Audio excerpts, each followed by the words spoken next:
చేసుకుంటూ వెళ్ళాలి sir. So మ్మ్. అది కొంచెం టైం కన్జ్యూమింగ్ ప్రాసెస్. మ్మ్. మీరు రిక్వైర్మెంట్ చేంజెస్ ఏమైనా వచ్చినా సో అది మనం చేయడానికి పాసిబుల్ అవ్వదు sir at a time. Hmm. Okay. And incremental దాంట్లో రిక్వైర్మెంట్ చేంజెస్ చేయొచ్చు. And flexible I mean time consuming process కూడా తగ్గింది sir. Okay, good. Okay.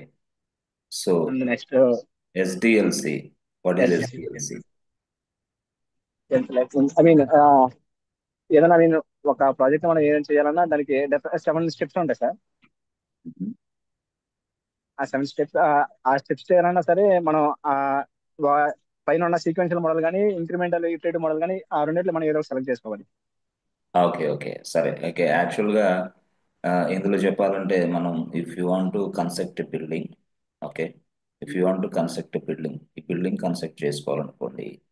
Building construct చేయడానికి అంటే ముందే వాళ్ళు మొత్తం ఒక ప్లాన్ తీసుకుంటారు. ఎస్, ఇలా ఇలా ఉండాలి, ఇలా ఇలా జరగాలి, first floor, ground floor, second floor, third floor ఇట్లా ఉండాలి, ఆ థర్డ్ ఫ్లోర్లో ఇట్లా ఉండాలి, ఆ తర్వాత ఆ థర్డ్ ఫ్లోర్లో ఎస్ మనం చేయటానికి ఇలాంటి ఇలాంటి ఇంత సైజు గల పిల్లర్స్, ఇంత సైజు, ఇవన్నీ చాలా చాలా ఎస్టిమేషన్ అంతా వేసి ఒక ప్లాన్ లాగా తయారు చేస్తూ ఉంటారు ఎవరు, ఆర్కిటెక్ట్స్ వాళ్ళు. ఎస్. సో ఆ విధంగా చేసిన తర్వాత ఇక్కడ వాళ్ళు ఇట్లా రావాలి, వాళ్ళకి ఇట్లాగా ఎస్ ఈ విధంగా ఉండాలి, అర్థమైందా? ఇక్కడ సెక్యూరిటీకి రూమ్కి ఒకటి అరేంజ్ చేయాలి, ఇలాగా. సో ఇక్కడ వచ్చేసి మనకి కొంత గార్డెనింగ్ ఉండాలి, ఆ గార్డెనింగ్ లో ఇట్లా ఇట్లా ఉండాలి, బ్యాక్ సైడ్ వచ్చేసి కొంత ఖాళీ ప్లేస్ ఉండాలి, ఇట్లా. సో టోటల్ గా ఆ తర్వాత మనం ఫస్ట్ ఫ్లోర్, సెకండ్ ఫ్లోర్ తర్వాత దాని లోపల ఇదిగో మనకి ఇలాంటి ఇలాంటి సింపుల్ గా చెప్పాలంటే లైట్స్ ఎలా ఉండాలి, ఫ్యాన్లు ఎలా ఉండాలి, టోటల్ ఎవ్రీథింగ్ మొత్తం సెటప్ చేస్తారు. అంటే ఈ ప్లాన్ లోనే మొత్తం రాసి పడేస్తారు. ఈ ప్లాన్ రాసేటప్పుడే దాని బడ్జెట్ కూడా అంచనా వేస్తారు, ఇట్లా. సో ఇది నేనేం చెప్పాలంటే ఒక ఒక బిల్డింగ్ కన్స్ట్రక్ట్ చేసేటప్పుడు నువ్వు ఏ విధంగా ఒక ప్లాన్ రాసుకుంటారో అట్లాగే same thing will be applicable for the software also. ఒక సాఫ్ట్వేర్ ని మనం తయారు చేసి రిలీజ్ ఇవ్వడానికి సేమ్ ప్లాన్ ఒకటి తీసుకుంటాం. So planning in the sense what, direct గా చెప్పాలంటే ఫస్ట్ ఏం చేయాలి, నెక్స్ట్ ఏంటి, నెక్స్ట్ ఏంటి, నెక్స్ట్ ఏంటి, నెక్స్ట్ ఏంటి, ప్లానింగ్, ప్రతిదీ కూడా ప్లానింగ్. టోటల్ గా స్కెడ్యూలింగ్ కూడా ఉంటుంది, ఇక్కడ కూడా స్కెడ్యూల్ ఉంటుంది. బిల్డింగ్ కన్స్ట్రక్ట్ చేసే దగ్గర కూడా స్కెడ్యూలింగ్ ఉంటుంది, ఇక్కడ కూడా స్కెడ్యూల్ ఉంటుంది, సాఫ్ట్వేర్ లో కూడా. అయితే ఇక్కడ నేనేం చెప్తానంటే ఇక్కడ మనం సింపుల్ గా చెప్పాలంటే ఇక్కడ బ్లూ ప్రింట్ అని పిలుస్తాం దీన్ని, బ్లూ ప్రింట్. కానీ ఇక్కడ మాత్రం మనం బ్లూ ప్రింట్ కాదు, ఇక్కడ ఇది పిలుస్తాం ఏమని, SDLC, software development life cycle. SDLC stands for software development life cycle. So SDLC అనేది దేనికోసం, ఇట్ ఈస్ ఎ ప్రాసెస్ అంతే. This is a process which can be used to develop, అనా, develop, okay, test, test and release the software, అర్థమైందా, release the working software to the customer. Working software to the customer, yes, working software ని customer కి అందించడానికి ఉపయోగించే ప్రాసెస్ SDLC process. అయితే ఎస్డిఎల్సిలో we have different phases. First ఏం చేయాలి, next ఏం చేయాలి, ఆ నెక్స్ట్ ఏంటి, ఆ నెక్స్ట్ ఏంటి, ఆ నెక్స్ట్ ఏంటి, ఇట్లా ఇలా ఇలా ఫేజెస్ ఉన్నాయి. ఎస్. సో వీటినే మనం ఎస్డిఎల్సి ఫేజెస్ అంటాం. ఓకే. అయితే ఏదైనా సరే ఒక ప్రాజెక్ట్ ని డెవలప్ చేయడానికి, టెస్ట్ చేయడానికి, డెలివరీ ఇవ్వడానికి మనం అప్రోచెస్ ఫాలో అవుతాం. అంటే ఇవన్నీ కూడా ఎస్డిఎల్సి ఫేజెస్ మొత్తం 1 2 3 4 5 6 7 ఏదైనా సరే ఈ ఫేజెస్ అన్ని కూడా మనం చూడండి సింపుల్ గా సీక్వెన్షియల్ అప్రోచ్ లో వర్క్ చేయొచ్చు. ఆ తర్వాత రెండోది incremental and iterative approach, incremental and iterative approach. Yes.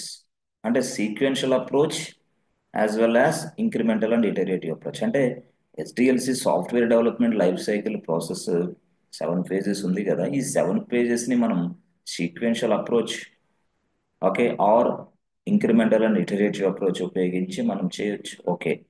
So అయితే sequential approach, incremental iterative approach ఏం చెప్తుందంటే మనం ఆల్రెడీ డిస్కస్ చేసాం, చెప్పాడు మన పాపారావు. సీక్వెన్షియల్ అప్రోచ్ లో జనరల్ గా చెప్పాలంటే the entire working software will be developed and delivered and released only single time, just అంతే అయిపోయింది.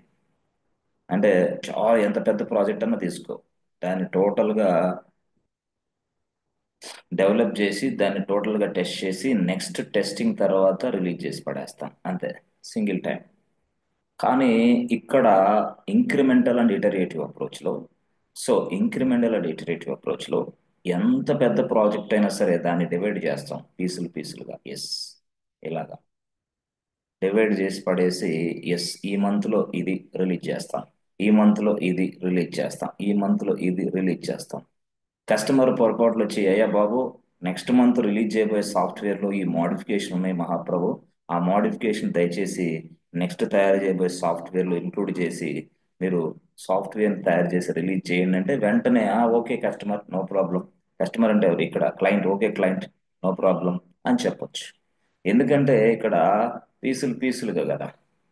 అంటే దట్ మీన్స్ వాట్, దీన్నే మనం ఇంకో భాషలో చెప్పాలంటే టెక్నికల్గా multiple iterations. We deliver the working software with multiple iteration. Okay, multiple iterations అన్నమాట. మల్టిపుల్ ఇటరేషన్స్ అంటే ఒక ఇటరేషన్ మీన్స్ వాట్, జస్ట్ ఒక 1 మంత్ పీరియడ్ అంతే. లేదా కొంతమంది 2 వీక్సే, సైజుని బట్టి రిక్వైర్మెంట్ని బట్టి. ఫంక్షనాలిటీ తక్కువ ఫంక్షనాలిటీ అయినప్పుడు 2 వారాలకే డిజైన్ చేస్తాం, డెవలప్ చేస్తాం, టెస్ట్ చేస్తాం, రిలీజ్ కూడా చేసి పడేస్తాం, అయిపోయింది అంతే. కొంచెం అలా అనుకోండి 1 మంత్ రిలీజ్ అంటే 1 మంత్ రిలీజు, 2 మంత్స్ రిలీజ్. కానీ ఇక్కడ అట్లా కాదు, సీక్వెన్షియల్ అప్రోచ్ ఉపయోగించి మనం నెలలు నెలలు, మంత్లీ మంత్లీ, మంత్లీ మంత్లీ, నెలలు నెలలే. ఇక్కడ 2 వీక్స్ 1 మంత్ అట్లా కాదు, ఎన్ని నెలల్లో చెప్పలేం. 2024 ఇదిగో డిసెంబర్లో ఇప్పుడు ప్రాజెక్ట్ స్టార్ట్ అయితే 2025 ఏప్రిల్లోనో లేదా 2025 సెప్టెంబర్లోనో రిలీజ్ చేస్తాం. అప్పుడు దాకా కస్టమర్ డబ్బులు పెట్టుకుంటూ వెళ్తూ ఉండాలి. కస్టమర్ ఇన్ ద సెన్స్ ఇక్కడైతే క్లయింట్. క్లయింట్ ఇదిగో స్పెండ్ చేస్తూనే ఉండాలి. ఇది ఒక పెద్ద డ్రాబ్యాక్. కానీ యాక్చువల్గా క్లయింట్ మధ్యలో వచ్చి నాకు ఈ రిక్వైర్మెంట్ చేంజెస్ చేయాలి అంటే ఇక్కడ వర్కౌట్ అవ్వదు. ఎందుకంటే రిక్వైర్మెంట్ చేంజ్ చేయాలంటే మళ్ళీ ఫస్ట్ నుంచి రావాలి. అదే సీక్వెన్షన్ అంటే స్టెప్ బై స్టెప్ ప్రాసెస్. అట్లా చాలా చక్కగా దీన్ని మనం నిన్నటి క్లాసులో వివరించాం. ఓకే, సీక్వెన్షియల్ అప్రోచ్ ఇలా చెప్పగలగాల. ఆ తర్వాత ఇంక్రిమెంటల్ అండ్ ఇటరేటివ్ అప్రోచ్లో, so requirements can be divided into multiple iterations. దాన్నే మనం ఇంక్రిమెంటల్ అండ్ ఇటరేటివ్ అప్రోచ్ అంటాం. ఇటరేటివ్ దట్ మీన్స్ వాట్, ఈ ఈ ఈ పార్ట్, ఎస్ డిజైన్ చేసి డెవలప్ చేసి తర్వాత టెస్ట్ చేసి రిలీజ్ చేస్తాం. ఈ పార్ట్ నెక్స్ట్ అంటే కొత్తగా ఏం లేదు, ఇదంతా ఒక రిక్వైర్మెంటే. The requirements can be divided into multiple iterations, multiple. Yes. So ఇక్కడ వచ్చేసి ఈ విధంగా మనకి మంత్లీ రిలీజెస్, 2 వీక్స్ రిలీజెస్ అట్లా ఉంటాయి. అది వేరే విషయం, దాని టెర్మినాలజీ కూడా వేరే ఉంటుంది, అది నేను తర్వాత చెప్తా. సీక్వెన్షియల్ అప్రోచ్ అయితే నువ్వు సాఫ్ట్వేర్ని డెవలప్ చేసి టెస్ట్ చేసి రిలీజ్ చేయడానికి, సో నువ్వు సీక్వెన్షియల్ అప్రోచ్ ఫాలో అయినా ఈ ఫేజెస్ మొత్తాన్ని టచ్ చేయాల్సిందే. నువ్వు incremental and iterative approach follow అయినా ఈ ఫేజెస్ని టచ్ చేయాల్సిందే. దిస్ ఇస్ స్టాండర్డ్ అప్రోచ్ అనమాట. ఎస్డిఎల్సి ఏంది? సాఫ్ట్వేర్ డెవలప్మెంట్ లైఫ్ సైకిల్ ప్రాసెస్లో నువ్వు ఖచ్చితంగా నువ్వు ఏ అప్రోచ్ ఫాలో అయినా సరే ఇవి వాడాల్సిందే. ఏది ఇది? ఇది ఫస్ట్, 2, 3, 4, 5 ఇవన్నీ వాడాల్సిందే నువ్వు తప్పకుండా. Yes yes. సో నువ్వు సీక్వెన్షియల్ మోడల్ ఉపయోగించినా ఇవి వాడాలి, ఇంక్రిమెంటల్ అండ్ ఇటరేటివ్ అప్రోచ్ ఉపయోగించినా ఇవి వాడాలి. అసలు వీటి గొడవ ఏంది అదే మనం తెలుసుకుంటున్నాం ఇప్పుడు. అదే మనం ఎస్డిఎల్సిలో సాఫ్ట్వేర్ డెవలప్మెంట్ లైఫ్ సైకిల్లో ఫస్ట్ ఫేజ్ తెలుసుకున్నాం. సో ఫస్ట్ ఫేజ్లో మనం ఏం చేస్తాం? సో రిక్వైర్మెంట్స్ ఎక్కడో ఉంటాయి ఇక్కడ. This is client requirement. ఈ క్లయింట్ రిక్వైర్మెంట్స్ని పూర్తి స్థాయిలో ఒక పర్సన్ రిసీవ్ చేసుకుంటాడు. అతని పేరు BA, business analyst. This BA takes this requirements and understand this requirements. Okay, they they write something. Yes, they prepare something. అంటే అర్థమైంది, యాక్చువల్గా మన సాఫ్ట్వేర్ కంపెనీలో ఉన్న వ్యక్తి పేరే BA, business analyst. Is a purely for business. అర్థం చేసుకోకునే వ్యక్తి ఎవరైనా ఉన్నారంటే మన కంపెనీలో ఇతనే. ఇతనికి టెక్నికల్ నాలెడ్జ్ ఉండదు, జావా పైథాన్ అసలే అవసరం లేదు. ఇతనికి ఏం కావాలి? బిజినెస్ నాలెడ్జ్ కావాలి. బిజినెస్ అంటే ఏంది? ఈ ప్రపంచంలో ఎన్ని రకాల బిజినెస్లు ఉన్నాయి. ఒకటి బ్యాంకింగ్, ఒకటి ఇన్సూరెన్స్, ఒకటి ఈ కామర్స్, ఒకటి హెల్త్ కేర్, ఒకటి టెలికామ్, ఒకటి మ్యానుఫ్యాక్చరింగ్, ఒకటి ఫార్మా, ఒకటి హెల్త్. ఇట్లా డిఫరెంట్ డిఫరెంట్ బిజినెస్ల గురించి తెలిసిన వ్యక్తే బిఏ. సో ఎవరైతే ఒక బిజినెస్ తీసుకొని మన కంపెనీలోకి వస్తాడో ఫస్ట్ ఆ బిజినెస్ రిక్వైర్మెంట్ రిసీవ్ చేసుకున్న పర్సన్ పిఏ. అతను ఏం చేస్తాడు? వీడు క్లయింట్ పిచ్చి రిక్వైర్మెంట్స్ ఇచ్చాడా, మంచి రిక్వైర్మెంట్స్ ఇచ్చాడా, అసలు ఈ రిక్వైర్మెంట్ కి సాఫ్ట్వేర్, అసలు బిజినెస్ అంటే టోటల్ గా చెప్పాలంటే సాఫ్ట్వేర్ మనం తయారు చేసి ఇవ్వగలమా లేదా? పిచ్చి పిచ్చి రిక్వైర్మెంట్స్ అంటారే బాబు, what is this nonsense, ఈ రిక్వైర్మెంట్ ఏంటి అసలు చెప్పు అంటాడు, అర్థం కాని అని. అందుకని క్లయింట్స్ కి బిఏకి మధ్యలో చాలా చాలా డిస్కషన్ జరుగుతూ ఉంటాయి. సో అప్పుడు మొత్తం డిస్కషన్ అంతా అయిపోయిన తర్వాత క్లయింట్ తన బిజినెస్ ని, సారీ బిఏ తన క్లయింట్ బిజినెస్ ని అర్థం చేసుకున్న తర్వాత the business analyst can create a document. ఆ డాక్యుమెంట్ లో క్లయింట్ ఏమేమి ఎక్స్పెక్ట్ చేస్తున్నాడో మొత్తం రాసుకుంటాడు. ఎందుకు? ది డాక్యుమెంట్ నే ఎస్ డెవలపర్స్ చదివేది.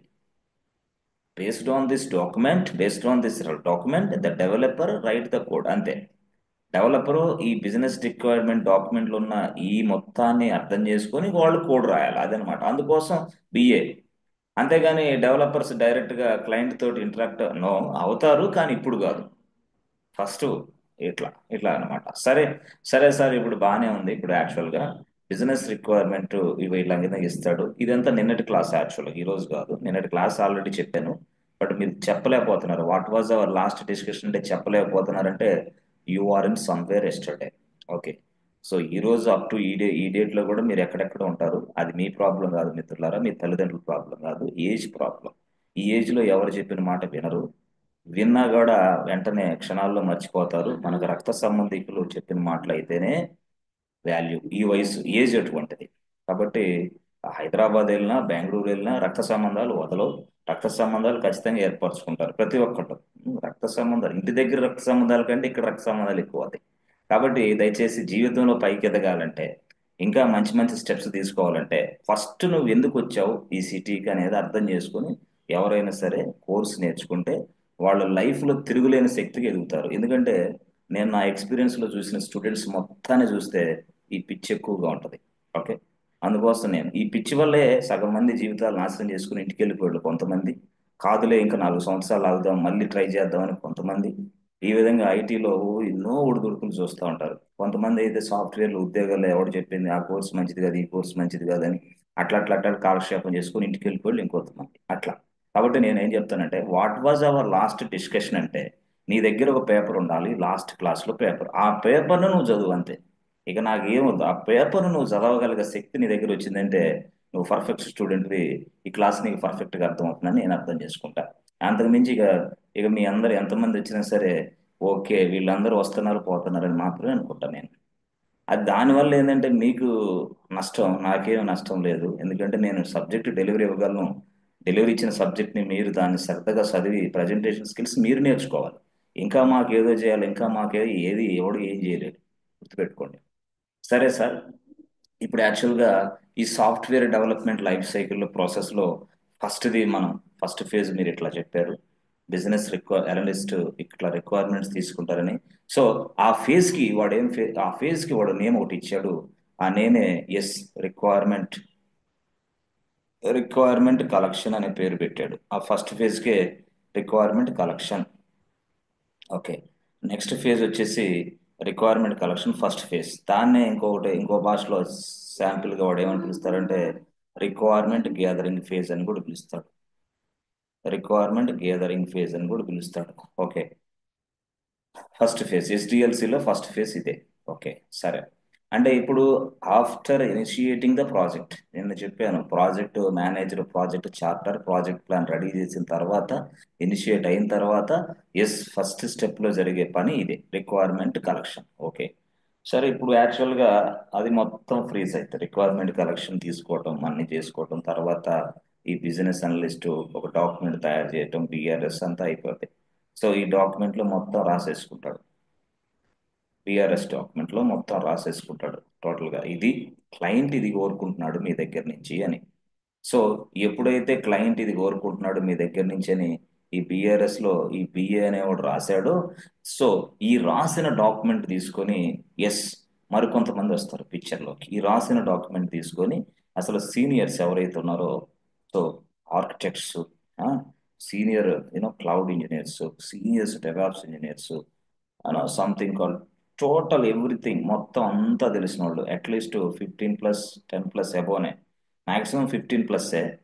మాక్సిమం అప్ టు 15+ వాళ్ళు దిగుతారు ఇప్పుడు పిక్చర్లోకి దిగి ఇప్పుడు ఏం చేస్తారంటే వెంటనే అసలు ఈ బిజినెస్ రిక్వైర్మెంట్కి మనం అసలు సాఫ్ట్వేర్ని ఎలా తయారు చేయాలి, అసలు తయారు చేసే క్రమంలో డెవలప్మెంట్ ఎలా చేయాలి, అసలు టెస్టింగ్ ఎలా చేయాలి, ఆ తర్వాత డెలివరీ ఎలా ఇవ్వాలి, అసలు మనకు సంబంధించిన రిసోర్స్ అందుబాటులో ఉన్నాయా లేవా, అసలు టూల్స్ అండ్ టెక్నాలజీస్ అందుబాటులో ఉన్నాయా లేవా, అసలు టూల్స్ అండ్ టెక్నాలజీస్ అందుబాటులో లేకపోతే దాన్ని ఎలా చేసుకోవాలి, అసలు సర్వర్లు మనం పర్చేజ్ చేసుకోవాల్సిన అవసరం ఉందా లేకపోతే క్లౌడ్ ఏడబ్ల్యూఎస్ కానీ ఏజ్యూర్ కానీ జీసీపీ నుంచి తీసుకోవాలా, అసలు స్టోరేజ్కి సంబంధించి ఎట్లా మెయింటైన్ చేయాలి, అసలు బ్యాకప్ అండ్ డిజాస్టర్ మేనేజ్మెంట్ గురించి మనం ఎట్లా అనుకోవాలి, సంథింగ్ కాల్డ్ మనం ప్రాజెక్ట్ నడిపించేటప్పుడు ఏదైనా ప్రాబ్లమ్స్ వస్తే దానికి సంబంధించిన బ్యాకప్ ఎట్లా తీసుకోవాలి, ఏం జరగాలి, ఆ తర్వాత అసలు ఈ సాఫ్ట్వేర్ తయారు చేయడానికి లీగల్గా అథారిటీ పూర్తి స్థాయిలో ఉందా లేదా, లేకపోతే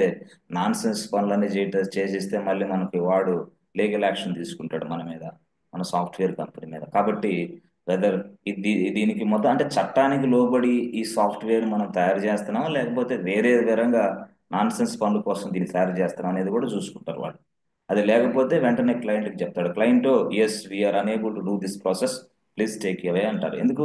ఇది చట్టానికి లోబడి లేదు, ఇది డిఫరెంట్ డిఫరెంట్ యాక్షన్స్ కలిగి ఉంది. ఈ యాక్షన్స్ కానీ మేము తయారు చేస్తే ముందు మమ్మల్ని లీగల్ యాక్షన్ తీసుకుంటారని మళ్ళీ చెప్పాలి క్లయింట్కి.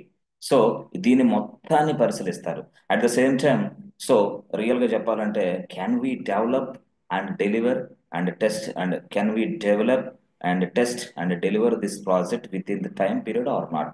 క్లయింట్ ఏం కోరుకుంటున్నాడు, ఈ టైంలో కావాలంటున్నాడు.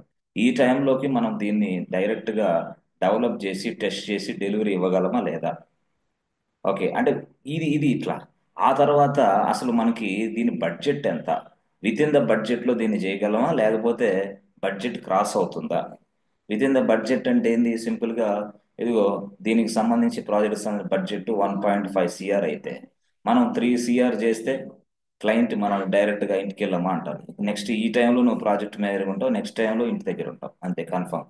కాబట్టి అట్లాంటిది కూడా చూసుకోవాలా, బడ్జెట్ రిలేటెడ్ ఇష్యూస్ మొత్తం ఎట్లాగా, హౌ వి డెవలప్ ఖర్చు తక్కువలో ఎలా డెవలప్ చేసి దీనికి ఇవ్వాలా. నేను చెప్తున్నాను కానీ కొన్ని క్లోర్స్ ఉంటాయి, అది పక్కన పెట్టండి, ఎట్లా నేను అనేది. సో విత్ ఇన్ ద బడ్జెట్లో చేయగలమా లేదా, సో సరైన స్కెడ్యూల్ సమయంలో మనం దీన్ని డెలివరీ ఇవ్వగలమా లేదా, అర్థమైంది, అదొక పాయింట్. సో ఇది అన్నిటిని కూడా చాలా చాలా సీనియర్స్ టీము దీన్ని డిస్కషన్లో పెడతారనమాట, ఫస్ట్ పాయింట్.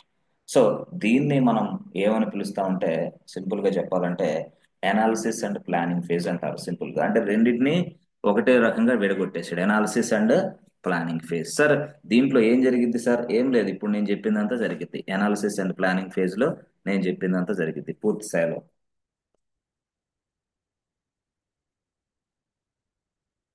ఒక్క నిమిషం. ఓకే ఎస్, ఇది ఫస్ట్ది. ఓకే ఇప్పుడు నేను రెండోది ఎస్డిఎల్సి ఫేజ్లో రెండోది ఇప్పుడు నేను చెప్పింది రెండోది. ఇప్పుడు నేనేం చెప్పాను friends, yes friends. Okay analysis, okay analysis and planning, మొత్తం అనాలిసిస్ అండ్ ప్లానింగ్లో ఇదంతా జరిగింది అనమాట. అంటే ఎవరు మొత్తం senior high level team, okay, participates in this phase. Yes friends.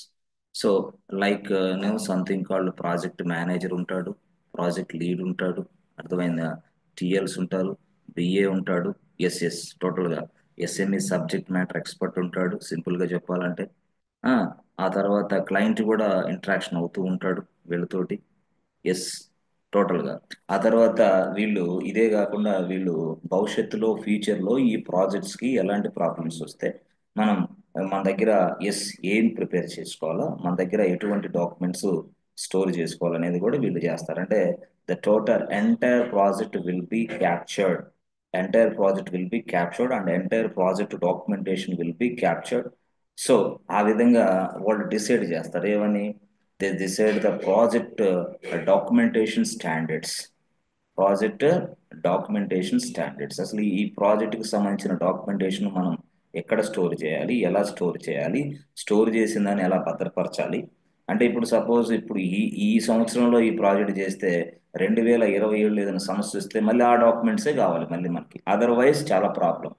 So ఈ ప్రాజెక్ట్ డాక్యుమెంటేషన్ ఎలా మెయింటైన్ చేస్తారు అనే దాని మీదే మనకి లెవెల్ 5 లెవెల్ 3 డిసైడ్ చేస్తాడు వాడు. కొన్ని సందర్భాల్లో ప్రాజెక్ట్ డాక్యుమెంటేషన్ మెయింటైన్ చేయకపోతే నీ లెవెల్ పడిపోద్ది. CMM level 1, level 2, level 3, level 5 అంటున్నానే, ఆ లెవెల్స్ కూడా దీనికి లింక్ అయి ఉంటుంది.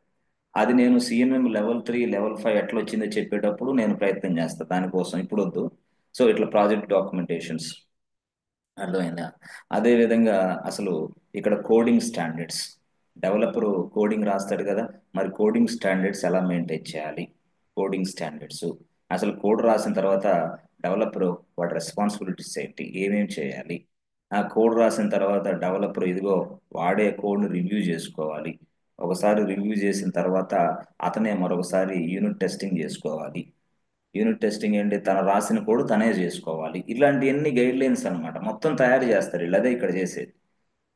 కోడింగ్ రాసి అంతన ఆ టెస్ట్ ఇంజనీర్ డైరెక్ట్ నువ్వు టెస్ట్ చేసుకుంటే నో, నో వే.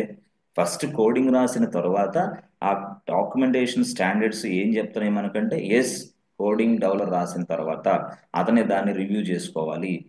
తర్వాత దాని పక్కన ఎవరైతే ఫ్రెండ్ ఉన్నాడో, కలీగ్ ఉన్నాడో అతని చేత రివ్యూ చేయించాలి కోడ్ని, whether it is right are wrong, అసలు కరెక్ట్ గా రాశాడా లేదా, అసలు ఈ కోడ్ వల్ల మనకి ఏమైనా ఇష్యూస్ ఉన్నాయా లేవా, ఇవన్నీ మళ్ళీ నెక్స్ట్ డెవలపర్ తోటి రివ్యూ చేయించుకోవాలి. ఆ రివ్యూ జరిగిన తర్వాత అతను ఈ కోడ్ మొత్తం రాసిన తర్వాత అతని టెస్ట్ అతనే చేసుకోవాలి. ఎవరు? డెవలపరే. డెవలపర్ చేసే టెస్టింగ్ ని యూనిట్ టెస్టింగ్ అంటాం. ఆ టెస్టింగ్ అతనే చేసుకోవాలి. ఆ టెస్టింగ్ చేసుకున్న తర్వాత ఆ రిజల్ట్ ఇదిగో ఇక్కడ ప్లేస్ చేయాలి. ఇదంతా కూడా మళ్ళీ మళ్ళీ రివ్యూ చేసిన తర్వాత రివ్యూలో ఎటువంటి ప్రాబ్లం లేదని మళ్ళీ అతను రిజల్ట్ అంతా ఒక పక్క స్టోర్ చేయాలి. అంటే ఇదంతా కూడా ఏంటంటే స్టాండర్డ్స్ అన్నమాట. ఈ స్టాండర్డ్స్ అన్ని ఒక సాఫ్ట్వేర్ కంపెనీలో జరగాలి. జరుగుతాయని చెప్పేసి మనం ఒక డాక్యుమెంట్స్ రాసుకుంటాం. ఆ డాక్యుమెంట్స్ ఇది ఇప్పుడే రాసేది ఎనాలిసిస్ అండ్ ప్లానింగ్ పేజీలు ఇవన్నీ రాస్తాం అన్నమాట సింపుల్ గా. ఓకే. ఆ తర్వాత ఇక కోడింగ్ అయిపోయిన తర్వాత ఇక టెస్టింగ్ ఎలా జరగాలి, అసలు ఈ కంప్లీట్ గా దీన్ని ఈ సాఫ్ట్వేర్ మొత్తాన్ని తయారు చేసేది ఎవరు? డెవలపర్స్. తయారు చేసిన తర్వాత టెస్టింగ్ ఎలా జరగాలి, ఓకే, డైరెక్ట్ గా ఈ టెస్టింగ్ చేయడానికి ఏ టూల్స్ వాడాలి, ఓకే, ఆ తర్వాత టెస్టింగ్ చేసిన తర్వాత దాని రిజల్ట్ ఎక్కడ స్టోర్ చేయాలి. ఆ రిజల్ట్ స్టోర్ ఎందుకు? ఎందుకంటే క్లయింట్ అడుగుతాడు, హే బాస్, నా సాఫ్ట్వేర్ ఎలా ఉంది చూపి అంటాడు. సార్ సార్, ఎక్సలెంట్ సార్, ఇదిగో ఆల్రెడీ సాఫ్ట్వేర్ తయారైంది ఇట్లా, మేము టెస్టింగ్ కూడా చేసాం, టెస్ట్ రిజల్ట్ కూడా మీరు చూసుకోండి సార్ అని మనకి ఒక ఒక ప్లేస్ లో స్టోర్ చేసి కోసం క్లయింట్ చూపించడం కోసం ఇతను మనకి చేయాలి. మనం చూస్తున్నాం కదా ఈ మధ్య పాలను కూడా టెస్ట్ చేసిన పాలని డైరెక్ట్ గా రిపోర్ట్స్ మనకి ఇస్తున్నారు. అట్లా అన్నమాట ఇది కూడా. వాళ్ళే ఇస్తుంటే ఇక సాఫ్ట్వేర్కి ఇవ్వకపోతే ఎట్లా? కాబట్టి ఏంటంటే టెస్టింగ్ రిపోర్ట్స్ మొత్తం చాలా జాగ్రత్తగా ఎక్కడ స్టోర్ చేయాలి. ఆ తర్వాత అసలు టెస్టింగ్ చేయాలంటే ఒక సాఫ్ట్వేర్ ఉంది బాస్, ఇది ఒక సాఫ్ట్వేర్ అప్లికేషన్ అనుకోండి. ఈ సాఫ్ట్వేర్ ని టెస్టింగ్ చేయాలా? టెస్టింగ్ చేయాలంటే దీనికి ఇన్పుట్ ఇవ్వాలి కదా. దాన్నే మనం ఏమంటాం? Test data. టెస్టింగ్ కోసం కొంత డేటా ఇస్తాం, డమ్మీ డేటా అనుకో లేదా లైవ్ డేటా అనుకో. నేను చెప్తా, డమ్మీ డేటా అనుకో లేదా లైవ్ డేటా అనుకో. సో టెస్టింగ్ అప్లికేషన్ టెస్టింగ్ చేయడానికి టెస్ట్ ఇంజనీర్ కొంత ఇన్పుట్ ఇవ్వాలి. ఇన్పుట్ ఇస్తే కదా మనకు అవుట్పుట్ వచ్చేది. సో టెస్ట్ డేటా అసలు ఎలా ప్రిపేర్ చేయాలి, ఏ టెస్ట్ డేటాను ఉపయోగిస్తే ఇదిగో ఈ రిజల్ట్ వచ్చింది. టెస్ట్ ఇంజనీర్ కూడా టెస్ట్ డేటా ప్రిపరేషన్ లో the first step is what, test డేటానే ప్రిపేర్ చేయడం తెలియాలి test engineer, otherwise testing fail. ఆ టెస్ట్ డేటా ఉపయోగించి ఈ అప్లికేషన్ టెస్ట్ చేస్తే ఇదిగో ఈ రిజల్ట్ వచ్చినాయి అని క్లయింట్కి చూపించాలి మళ్ళీ. ఎస్ ఎస్, అది లైవ్ డేటానా లేకపోతే డమ్మీ డేటా ఉపయోగించి చేసావా, ఆ టెస్ట్ డేటా కూడా మనకి ఇంపార్టెంటే. ఓకే. ఆ తర్వాత పెర్ఫార్మెన్స్ ఆఫ్ ద అప్లికేషన్, దాన్నే మనం ఏమంటాం? పెర్ఫార్మెన్స్ టెస్టింగ్ అంటాం. Performance testing. So and how it is going to behave. Yes, ఇవన్నీ కూడా మనం పూర్తి స్థాయిలో చేసుకోవాలి. అంటే ఇదంతా కూడా ఇక్కడే డిసైడ్, చర్చలు అనమాట. ఇవన్నీ చర్చలు, కూర్చొని డిస్కషన్ డిస్కషన్ డిస్కషన్. అదే విధంగా అసలు ఇదంతా పక్కన పెడితే దీనికి సెక్యూరిటీ ఎలా మనం మెయింటైన్ చేయాలి ఈ అప్లికేషన్ కి, ఆ సెక్యూరిటీ లెవెల్స్ కోసం ఎటువంటి టూల్స్ మనం ఉపయోగించాలి, అసలు అదంతా పక్కన పెడితే ఇప్పుడు డెవలపర్ ఏదైనా కోడ్ రాశాడు. కోడ్ రాసిన తర్వాత డెవలపర్ కోడ్ రాసిన తర్వాత దాన్ని స్కాన్ చేయాలి ఆ కోడ్ని. ఎస్, అంటే దాంట్లో ఇష్యూస్ ఏమైనా ఉన్నాయా, దాంట్లో పూర్తి స్థాయిలో ఇష్యూస్ అంటే ఏంది అంటే డిఫెక్ట్స్ బగ్స్ అవి కాదు యాక్చువల్గా కోడ్లోనే ఏవైనా తప్పులు రాశాడా, సింటాక్స్ మిస్టేక్స్ ఏమైనా ఉన్నాయా, అసలు ఎక్సెప్షన్ హ్యాండ్లింగ్ కరెక్ట్ గా ఫాలో అవుతున్నాడా లేదా, ఎక్సెప్షన్ హ్యాండ్లింగ్, సెక్యూరిటీ వల్నరబిలిటీస్ ఏమైనా ఉన్నాయా వీటి దగ్గర, పూర్తి అంటే ఈ కోడ్ లో ఏదైనా ప్రాబ్లమ్స్ ఉందా అనే దానికోసం మనం కొన్ని టూల్స్ వాడతాం, స్కాన్ చేస్తాం, కోడ్ని స్కాన్ చేస్తాం, కోడ్ని. ఓ, టెస్టింగ్ వేరా, టెస్టింగ్ వేరే, కోడ్నే స్కాన్ చేస్తాం. టెస్టింగ్ అంటే ఏంటి తెలుసా? ఇది టెస్టింగ్ అంటే ఏంటి? ఇదిగోండి, ఎస్ ఫ్రెండ్స్ చూడండి, యాక్చువల్ గా ఇదిగోండి, ఇప్పుడు జనరల్ గా ఇదిగో ఇది కోడ్, యాక్చువల్ గా ఇది కోడ్, ఇది కోడ్ ఉంటుంది. ఎస్, ఇది కోడ్. ఇది ఎవరు రాశారు? ఒక డెవలపర్ రాశాడు. ఒక డెవలపర్ కోడ్ రాశారు. కోడ్ రాసిన వెంటనే అసలు ఈ కోడ్లో ఎస్, సింటాక్స్ మిస్టేక్స్ అవ్వచ్చు, లేదా సెక్యూరిటీ ఇష్యూస్ అవ్వచ్చు, లేదా వల్నరబిలిటీస్ అవ్వచ్చు, లేదా ఇంకొంచెం ఏదైనా ముందుకెడిగితే ఎక్సెప్షన్ హ్యాండ్లింగ్ అవ్వచ్చు. ఓ, ఎక్సెప్షనల్ హ్యాండ్లింగ్ అంటే ఏం సార్? ఏం లేదు, సింపుల్ గా ఎక్సెప్షనల్ హ్యాండ్లింగ్ అంటే ఏంటంటే, మనం ఏదన్నా సరే ఈ అప్లికేషన్ ఉపయోగించే టైంలో మనకి ఏదైనా తప్పు చేస్తే, ఏ బాబు ఇది నువ్వు తప్పు చేసావురా బాబు అని చెప్పడమే ఎక్సెప్షనల్ హ్యాండ్లింగ్, అంతే. ఆ తప్పు చేసినప్పుడు డైరెక్ట్ గా మనకు ఒక మెసేజ్ రావాలా, బాసు నువ్వు తప్పు చేసావు జాగ్రత్త, ఇది కాదు నువ్వు ఎంటర్ కొట్టని. అంటే ఎక్సెప్షనల్ హ్యాండ్లింగ్ అంటే మాకు అర్థం కాలేదు సార్, ఏంది మళ్ళీ చెప్తారా? ఏం లేదు మిత్రులారా, మీరు ఏటీఎం సెంటర్కి వెళ్ళారు. ఓకే, ఏటీఎం సెంటర్కి వెళ్ళినప్పుడు డైరెక్ట్ గా మీరు పిన్ నెంబర్ అడిగిద్ది. పిన్ నెంబర్ అడిగినప్పుడు యాక్చువల్ పిన్ నెంబర్ ఎంత అంటే 5566. ఆ ఏటీఎం కార్డు పిన్ నెంబర్ 5566, అదే డెబిట్ కార్డు పిన్ నెంబర్. మీరేం చేశారు? డైరెక్ట్ గా 5566 నొక్కకుండా 7788 ప్రెస్ చేశారు. ప్రెస్ చేసిన వెంటనే, hey customer, this is wrong pin, please enter correct pin అని చెప్పింది కదా. ఆ చెప్పడాన్నే ఎక్సెప్షన్ హ్యాండ్లింగ్ అని. అంటే ఏదైనా సరే ఒక ఎర్రర్ వచ్చినప్పుడు మళ్ళీ కస్టమర్ కి కొంత మెసేజ్ డిస్ప్లే చేయాలి, దాన్నే ఎక్సెప్షన్ హ్యాండ్లింగ్. ఎక్సెప్షన్ అంటే ఏంది? Error. Exception, EX, exception is nothing but error. ఈ ఎర్రర్ ని హ్యాండ్లింగ్ చేసే మెకానిజం ఈ డెవలపర్ రాశాడా లేదా, అట్లా. ఆ ఎక్సెప్షన్ హ్యాండ్లింగ్ చేసే మెకానిజం ఈ డెవలపర్ రాశాడా లేదా, ఇట్లా. సో రాయకపోతే ఏమైంది? రాయకపోతే నువ్వేం లేదు, ఏటీఎం కార్డు తీసుకొని ఏటీఎం సెంటర్కి వెళ్ళావు, డెబిట్ కార్డు తీసుకొని 5566 కొట్టాల్సిన ప్లేస్ లో 7788 కొట్టావు. కొట్టిన వెంటనే application will not give you any message. ఎందుకు? వాడు ఎక్సెప్షనల్ హ్యాండ్లింగ్ మెయింటైన్ చేయాలి, కోడ్ రాయాల దాంట్లో. అప్పుడు ATM లో నువ్వు ఇది పెట్టిన వెంటనే ఇలాగే ఉంటది, 7788 ప్రెస్ సెంటర్ బటన్ కొడితే ఏం మెసేజ్ డిస్ప్లే చేయదు. అప్పుడు నీకేం అయోమయం, ఏందిరా ఏం మెసేజ్ డిస్ప్లే చేయదేంది, ఇది తప్ప ఇది రైటా అని మెసేజ్ డిస్ప్లే చేస్తే కదా కస్టమర్కి అర్థమయ్యేది. అప్పుడు నెక్స్ట్ స్టెప్ వాడు ఫాలో అయ్యేది, ఏ కస్టమర్ నువ్వు తప్పు రాసావు, నువ్వు తప్పు పిన్ కోడ్ కొట్టావు అని చెప్పాలా. దాన్నే మనం ఏమంటాం? హ్యాండ్లింగ్ చేయటం అంటాం. ఆ హ్యాండ్లింగ్ చేయడానికి కస్టమర్కి ఒక మెసేజ్ రిప్లై రావాలి, ఏమని? Customer, what ever the pin number you entered is wrong అని చెప్పాలి. ఆ రాంగ్ అనే మెసేజ్ చూసుకొని వాడు మళ్ళీ కరెక్ట్ పిన్ నెంబర్ ఎంటర్ చేయడానికి అవకాశం ఉంది. ఎంటర్ చేసిన తర్వాత వాడు పూర్తి స్థాయిలో ఈ అప్లికేషన్ సక్రమంగా ఉపయోగించుకొని ఈజీగా తన ట్రాన్సాక్షన్ కంప్లీట్ చేసుకోగలడు. పొరపాటున నువ్వు అలాంటి మెకానిజం ఇక్కడ ఇందులో అందుబాటులో ఉందో లేదో, ఈ కోడ్లో అందుబాటులో ఉందో లేదో చెక్ చేయాలి. మరి ఒక డెవలపర్ రాసిన కోడ్లు అయితే ఏదో మాన్యువల్ గా చెకింగ్, టెస్టింగ్ కాదు, చెకింగ్ మాన్యువల్ గా చెకింగ్ చేస్తే సరిపోతాయి. కానీ నాకు ఈ ప్రాజెక్ట్లో 100 మంది డెవలపర్స్ కోడ్ రాశారు. 100 మంది రాసిన కోడ్ని మళ్ళీ చెక్ చేయాలంటే కష్టం.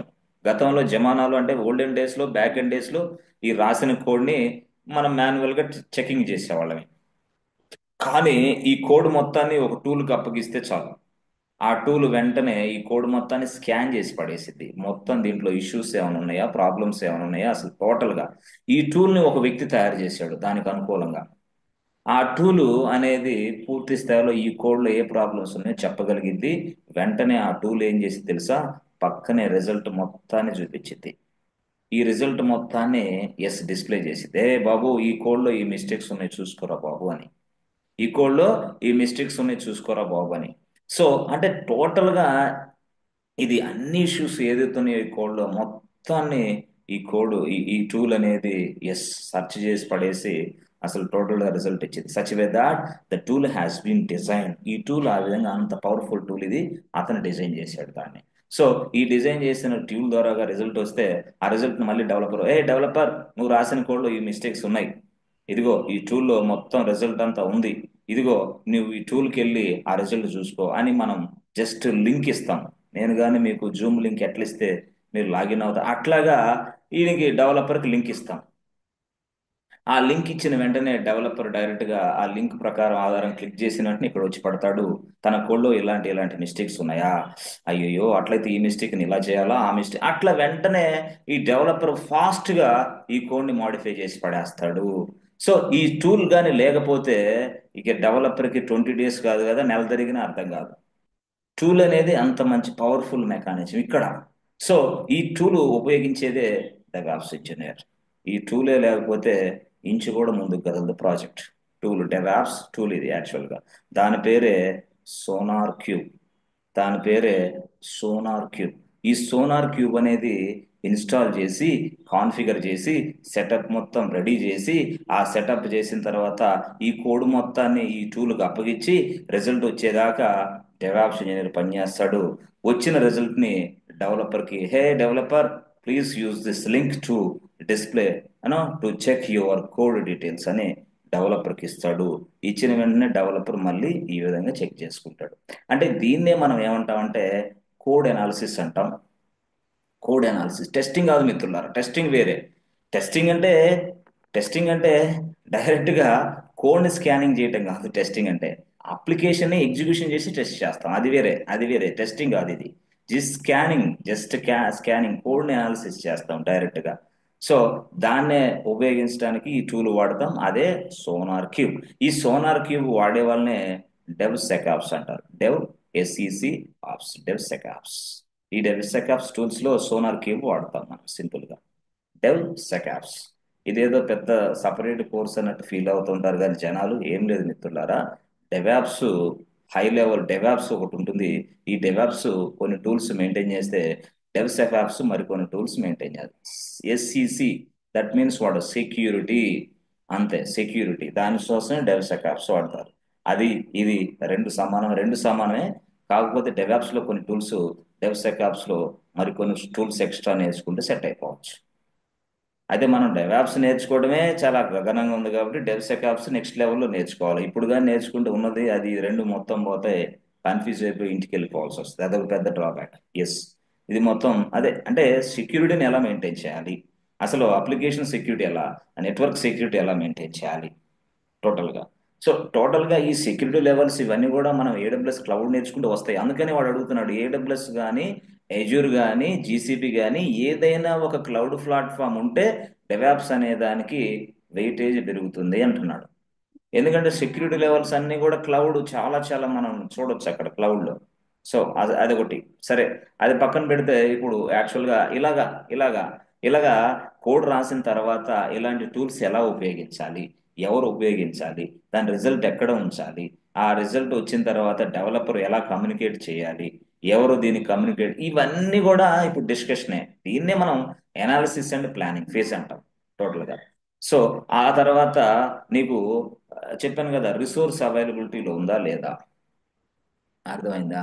అసలు రిసోర్స్ అంటే ఎవరు సార్, అదే టెస్ట్ ఇంజనీర్స్ ఉన్నారా, డెవాప్స్ ఇంజనీర్స్ ఉన్నారా, డిబి అడ్మిన్స్ ఏమైనా అవసరమా, ఇదిగో క్లౌడ్ ఇంజనీర్స్ అవసరమా, ఇదిగో జావా పైథాన్ వచ్చిన వాళ్ళు అవసరమా, ఇదిగో ఫ్రంట్ ఎండ్ డిజైన్ చేయడానికి డైరెక్ట్ గా యాంగులర్, రియాక్ట్, కొంచెం నోడ్ జేఎస్, కొంత పిహెచ్పి కానీ లేదా హెచ్టిఎంఎల్ కానీ కొంత సిఎస్ఎస్ కానీ ఇలాంటి వచ్చిన వాళ్ళు ఎవరైనా ఉన్నారా. అంటే ఈ ప్రాజెక్ట్ స్టార్ట్ అయ్యే ముందుగా మొత్తం ఇదంతా జరుగుతూ ఉంటుంది. అర్థమైందా. So as for the client requirement అసలు మనకు సంబంధించి ఈ సర్వర్లు కూడా ఏంటి, ఆ సర్వర్స్ లో పూర్తి స్థాయిలో ఏ సర్వర్ ఎంత కెపాసిటీ తీసుకోవాలి, ఏ సర్వర్లకి ఎస్ పూర్తి స్థాయిలో ఎంతమంది క్లౌడ్ ఇంజనీర్స్ కావాలి, ఇట్లా. సో టూల్స్ ఏంటి, టెక్నాలజీస్ ఏంటి, అసలు అందుబాటులో ఉన్నాయా లేవా, if not how to get all the tools and technologies, how to get all the servers and infrastructure. దీన్నే మనం ఎన్విరాన్మెంట్ రెడీ ఉందా లేదా, ఎన్విరాన్మెంట్ సెటప్ రెడీ ఉందా లేదా, ఎన్విరాన్మెంట్ సెటప్ రెడీ ఉందా లేదా, ఇవన్నీ చెక్ చేస్తారు. అసలు ఇప్పుడున్న ఈ ఎగ్జిస్టింగ్ ఎన్విరాన్మెంట్ ఈ ప్రాజెక్ట్ సూట్ అవుతా లేదా అది కూడా అనాలిసిస్ చేస్తారు. లేదా ఐటీ కంపెనీ ఒప్పుకోడు కదా, what is this nonsense, please check one more time అంటాడు వాడు. అర్థమైందా. సో అట్లా అనమాట. సో అసలు ఈ ప్రాజెక్ట్ ని డెవలప్ చేయడానికి డెవలప్మెంట్ సర్వర్లు ఎన్ని కావాలి, అసలు ఈ ప్రాజెక్ట్ ని డెవలప్ చేసిన తర్వాత టెస్టింగ్ చేయడానికి టెస్టింగ్ సర్వర్లు ఎన్ని కావాలి, ఓకే, ఈ ప్రాజెక్ట్ ని డెవలప్ చేసిన తర్వాత మనకి ప్రీ ప్రొడక్షన్ సర్వర్లు ఎన్ని కావాలి, ప్రీ ప్రొడక్షన్ సర్వర్లు, అసలు ప్రొడక్షన్ సర్వర్లు ఎన్ని అవసరం, ప్రొడక్షన్ సర్వర్లు అంటే ఫైనల్ వర్కింగ్ సాఫ్ట్వేర్ నడిచే ప్రదేశం, అవి ఎన్ని సర్వర్లు కావాలి. ఇట్లా అసలు ఫ్రంట్ ఎండ్ సర్వర్లు ఏంటి, ఆ, ఇవన్నీ ఇది మొత్తం టోటల్గా, టోటల్గా. ఆ తర్వాత అసలు డేటాబేస్ సర్వర్లు ఎన్ని కావాలి మనకి, అసలు స్టోరేజ్ని మనం ఎలా మెయింటైన్ చేయాలి ఈ ప్రాజెక్ట్కి. ఎస్ ఫ్రెండ్స్, సో ఇదంతా కూడా ఎనాలిసిస్ అండ్ ప్లానింగ్ ఫేజ్లో మనం చూస్తాం సింపుల్గా చెప్పాలంటే. ఓకే. ఆ ఆ ఆ తర్వాత మీకు చెప్పాను కదా, ఏంటి లీగల్ ఇష్యూస్ కానీ, లీగల్ ఇష్యూస్ ఏమైనా ఉన్నాయా? Yes yes. బడ్జెట్ ఇష్యూస్ ఏమైనా ఉన్నాయా? అసలు మనం ఈ బడ్జెట్కి లోబడి ఈ ప్రాజెక్ట్ని డెవలప్ చేసి టెస్ట్ చేసి డెలివరీ ఇవ్వగలమా లేదా? అసలు స్కెడ్యూల్ ఆన్ టైం డెలివరీ ఇవ్వగలమా లేదా? అర్థం లేదా? ఓకే. సో ఇదంతా కూడా అంటే that means what, can we develop this project within the budget or not, can we deliver this project within the time period or not, can we develop this project under cyber laws or not. అంటే cyber laws కూడా కొన్ని ఉంటాయి కదా, ఈ project వల్ల ఇదిగో ఇంత problems ఉన్నాయి అని ఎవరైనా కంప్లైంట్ చేస్తే మళ్ళీ తయారు చేయించుకుని లోపల మళ్ళీ ఇల్లీగల్ యాక్షన్. ఇదంతా డిస్కషన్ జరిగింది. ఆ డిస్కషన్ జరిగిన తర్వాత ఈ టీం అంతా కలిసి మళ్ళీ ఒక డాక్యుమెంట్ ప్రిపేర్ చేస్తారు. ఇదంతటినీ ఒక డాక్యుమెంట్ రూపంలో మళ్ళీ ప్రిపేర్ చేసి పడేస్తారు. ఇట్లా చూసారా ఇట్లా. సో ఇదంతా కూడా ఒక డాక్యుమెంట్ రూపంలో మళ్ళీ ప్రిపేర్ చేస్తే, ఎస్ ఫ్రెండ్స్, సో ఈ డాక్యుమెంట్ పేరే సింపుల్గా కొంతమంది ఏమంటారంటే ఎస్ఆర్ఎస్. అంటే ఎస్ఆర్ఎస్ అంటే ఏంటి sir? Software requirement specification document, SRS. So కొన్ని కంపెనీలో కొంతమంది కొన్నిలాగా పిలుస్తారు, కొన్ని కంపెనీలో కొంతమంది ఇంకోలాగా పిలుస్తారు. మీ కంపెనీలో మీ వాళ్ళు ఏ విధంగా పిలుస్తారని చూసుకోండి. బట్ మెయిన్ థీమ్ అయితే ఇదే, ఎట్లా ఉంటుంది యాక్చువల్గా దీన్నే మనం ఎస్ఆర్ఎస్ అంటాం సింపుల్గా చెప్పాలంటే. సో ఎస్ఆర్ఎస్ టోటల్గా, ఎస్ఆర్ఎస్ డాక్యుమెంట్స్లో టోటల్గా, ఎస్ ఫ్రెండ్స్ ఏముంటాయి ఫ్రెండ్స్, ఎవరు చెప్తారు?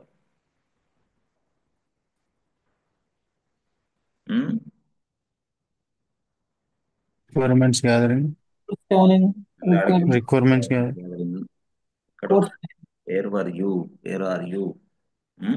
సో సింపుల్ గా చెప్పాలంటే ఎస్ఆర్ఎస్ ఇప్పుడు చెప్పిందంటే ఎస్ఆర్ఎస్. సింపుల్ గా చెప్పాలంటే మొత్తం టోటల్ గా ప్రాజెక్ట్ ఓవర్ వ్యూ ఉంటుంది యాక్చువల్ గా. కంప్లీట్ పిక్చర్ ఉంటుంది అసలు. Project over view, project objective, complete project objective. అసలు ఇదిగో జనరల్ గా చెప్పడానికి ఈ ప్రాజెక్ట్ దేనికోసం తయారు చేస్తున్నాం, ఎయిమ్ ఆఫ్ దిస్ ప్రాజెక్ట్. ఆ తర్వాత టోటల్ గా ఇవి చెప్పాను కదా టోటల్ గా. అది సింపుల్ గా చెప్పాలంటే రిసోర్స్ మెయింటైనబిలిటీ, ఓకే. తర్వాత మనకి operations maintainability, you know technical maintainability, తర్వాత స్కెడ్యూల్స్, ఇవన్నీ సంథింగ్ కాల్డ్ మొత్తం కూడా ఎస్ఆర్ఎస్ లోనే మనకు ఉంటాయి. ఓకే. సో టోటల్గా ఇది ఈ విధంగా తయారు చేసిన తర్వాత, ఎస్ కొంతమంది ఎస్ పూర్తిగా స్థాయిలో చెప్పాలంటే ఫంక్షనల్ రిక్వైర్మెంట్ స్పెసిఫికేషన్ డాక్యుమెంట్స్ అంటే కూడా కొంతమంది దీంట్లో భాగంగా మళ్ళీ తయారు చేస్తూ ఉంటారు. Functional requirement specification document, FRS అంటారు. కొంతమంది దీంట్లో కొన్ని కలిపేసి కొంత తయారు చేస్తూ ఉంటారు. అంటే ఎట్లా సార్? అసలు ఈ ఫంక్షనల్ రిక్వైర్మెంట్ స్పెసిఫిక్ డాక్యుమెంట్ లో ఏముంటుందంటే అసలు ఈ సాఫ్ట్వేర్ ఎలాంటి బిహేవ్ ఇస్తుంది, how the software works effectively for the client, okay, how the software should behave like this. అవన్నీ కూడా దీంట్లో ఎఫ్ఆర్ఎస్ లో కొంతమంది రాస్తూ ఉంటారు, కొన్ని సందర్భాల్లో రాస్తూ ఉంటారు. ఓకే. రాసేసి మొత్తం కంప్లీట్ చేసేస్తారు. కంప్లీట్ చేసిన తర్వాత డైరెక్ట్ గా ఈ డాక్యుమెంట్ మొత్తాన్ని డైరెక్ట్ గా క్లయింట్ కి సెండ్ చేస్తారు for review. This document will be send to client for review purpose. A client, ఇదిగో మేము ఇలా అనుకుంటున్నాం, ఇలా ఇలా జరుగుతుంది, ఇలా ఇలా చేస్తామని మేము చెప్తున్నాం. So this is our document, please check it one more time. అప్పుడు క్లయింట్ ఆ డాక్యుమెంట్స్ అంతా చెక్ చేసుకొని చూసుకొని, చాలా చక్కగా ఉంది, మీ ప్లానింగ్ సూపర్ ఎక్సలెంట్, సో ఈ విధంగా మీరు ఫాలో అయిపోయి మాకు ప్రాజెక్ట్ చేసి ఉండని క్లయింట్ సాటిస్ఫై అవుతాడు. పొరపాట్లు అక్కడ రాసిన విషయాలు క్లయింట్కి నచ్చకపోతే, "ఏయ్, అదేంటి అలా రాశారు, తీసి పడేసి, అట్లా రాశారు, ఇట్లా రాశారు, ఇదేంటి అదేంటి" అన్నప్పుడు క్లయింట్ రివ్యూలో మళ్ళీ ఏదైనా ప్రాబ్లమ్స్ ఉన్నప్పుడు again the software company modifies this document, again sent for one more time. ఎందుకంటే క్లయింట్ ఓకే అన్నదాకా ఈ డాక్యుమెంట్ ని ఎస్ పూర్తి స్థాయిలో మాడిఫికేషన్ చేస్తూనే ఉండాలి.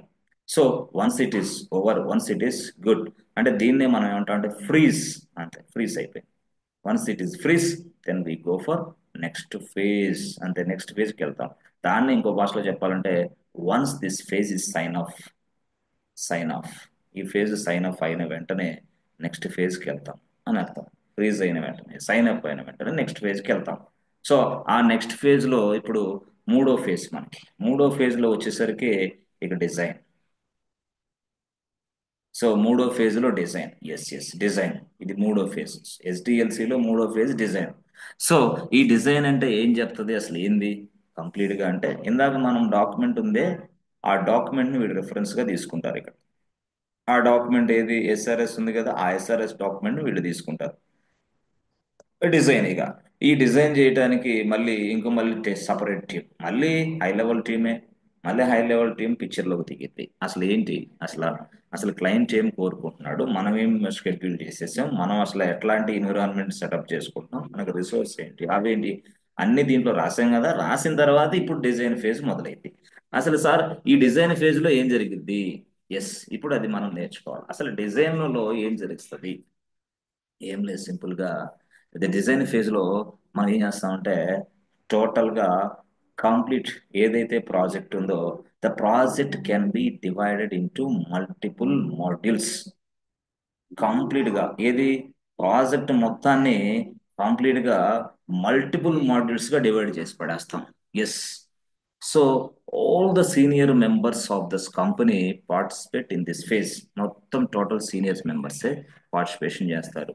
So SA, TA, project manager. SA అంటే ఏం sir, solution architect, technical architect, project manager, project leads, cloud DevOps, వీళ్ళు పెద్ద పెద్ద స్థాయి ఇంజనీర్స్.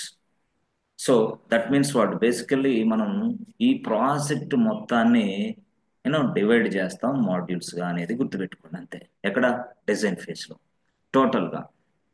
అంటే సార్ ఇప్పుడు డిజైన్ ఫేజ్ లో మాడ్యూల్స్ అంటే ఎట్లా సార్, ఎట్లా చేస్తారు, ఏం లేదు, సింపుల్ గా ఇప్పుడు మీరు చూస్తే, ఇదిగోండి సపోజ్ మనకి ఒక లోన్స్ గురించి ఉంది అనుకోండి. ఈ లోన్స్ అనేది ఒక ఫంక్షనాలిటీ. ఈ లోన్స్ లో మొత్తం మాడ్యూల్స్ ని డివైడ్ చేసి పడేస్తాం ఇక్కడ. ఏ బాబు, ఈ లోన్స్ లో ఇదిగో గోల్డ్ లోన్ ఒక మాడ్యూల్ కింద, సో ఎడ్యుకేషన్ లోన్ మరొక మాడ్యూల్ కింద, ఎస్ ఇదిగో వెహికల్ లోన్ ఒక మాడ్యూల్ కింద, ఇదిగో పర్సనల్ లోన్ ఒక మాడ్యూల్ కింద, ఇదిగో ఇంకొక లోన్ ఏది, మార్టిగేజ్ లోన్ ఒక మాడ్యూల్ కింద, అంటే ఇల్లు తనఖాలు పెట్టుకుని లోన్, అట్లా ఈ లోన్స్ ఇట్లా అంటే డివైడ్ చేసి పడేస్తాం. Gold loan, education loan, vehicle loan, ఆ లోన్, ఈ లోన్, ఇట్లా. ఒక్క నిమిషం, ఇది డాక్యుమెంట్ మనకు పనికొచ్చింది అందుకోసం. ఇదేంటిది,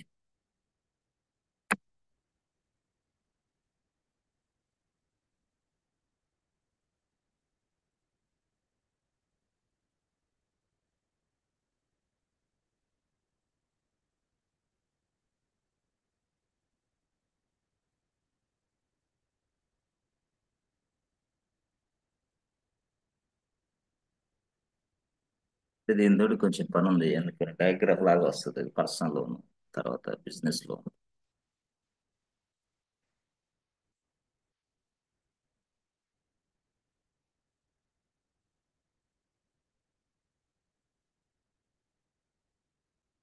ఇట్లా సింపుల్ గా అనుకోండి, ఇట్లా ఆ, అనుకోండి, పర్సనల్ లోన్, బిజినెస్ లోన్, ఆ లోన్, ఈ లోన్, ఏదేదో ఇట్లా ఉన్నది అనుకోండి.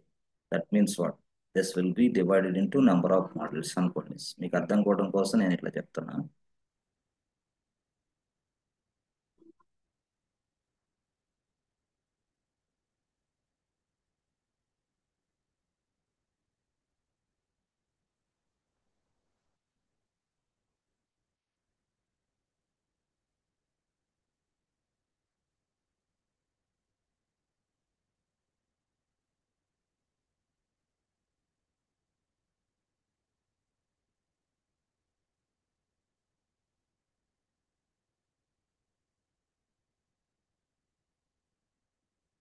సరే, ఇలా ఉంది కదా. ఎస్, ఓకే, బాగుంది ఇది.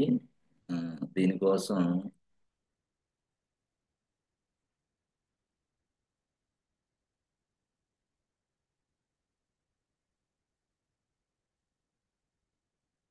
So very very important class friends.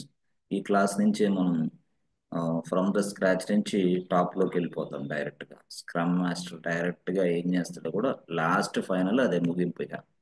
So scrum team దాకా వచ్చేస్తుంది డైరెక్ట్ గా. ఇక్కడ నుంచి తెలిస్తే గానీ ఆ స్క్రమ్ అనేది అర్థం కాదు, లేకపోతే అది అసలు అర్థమే కాదు స్క్రమ్ గురించి. ఓకే, అందుకోసం ఇక్కడ నుంచి చెప్పాల్సి వస్తుంది.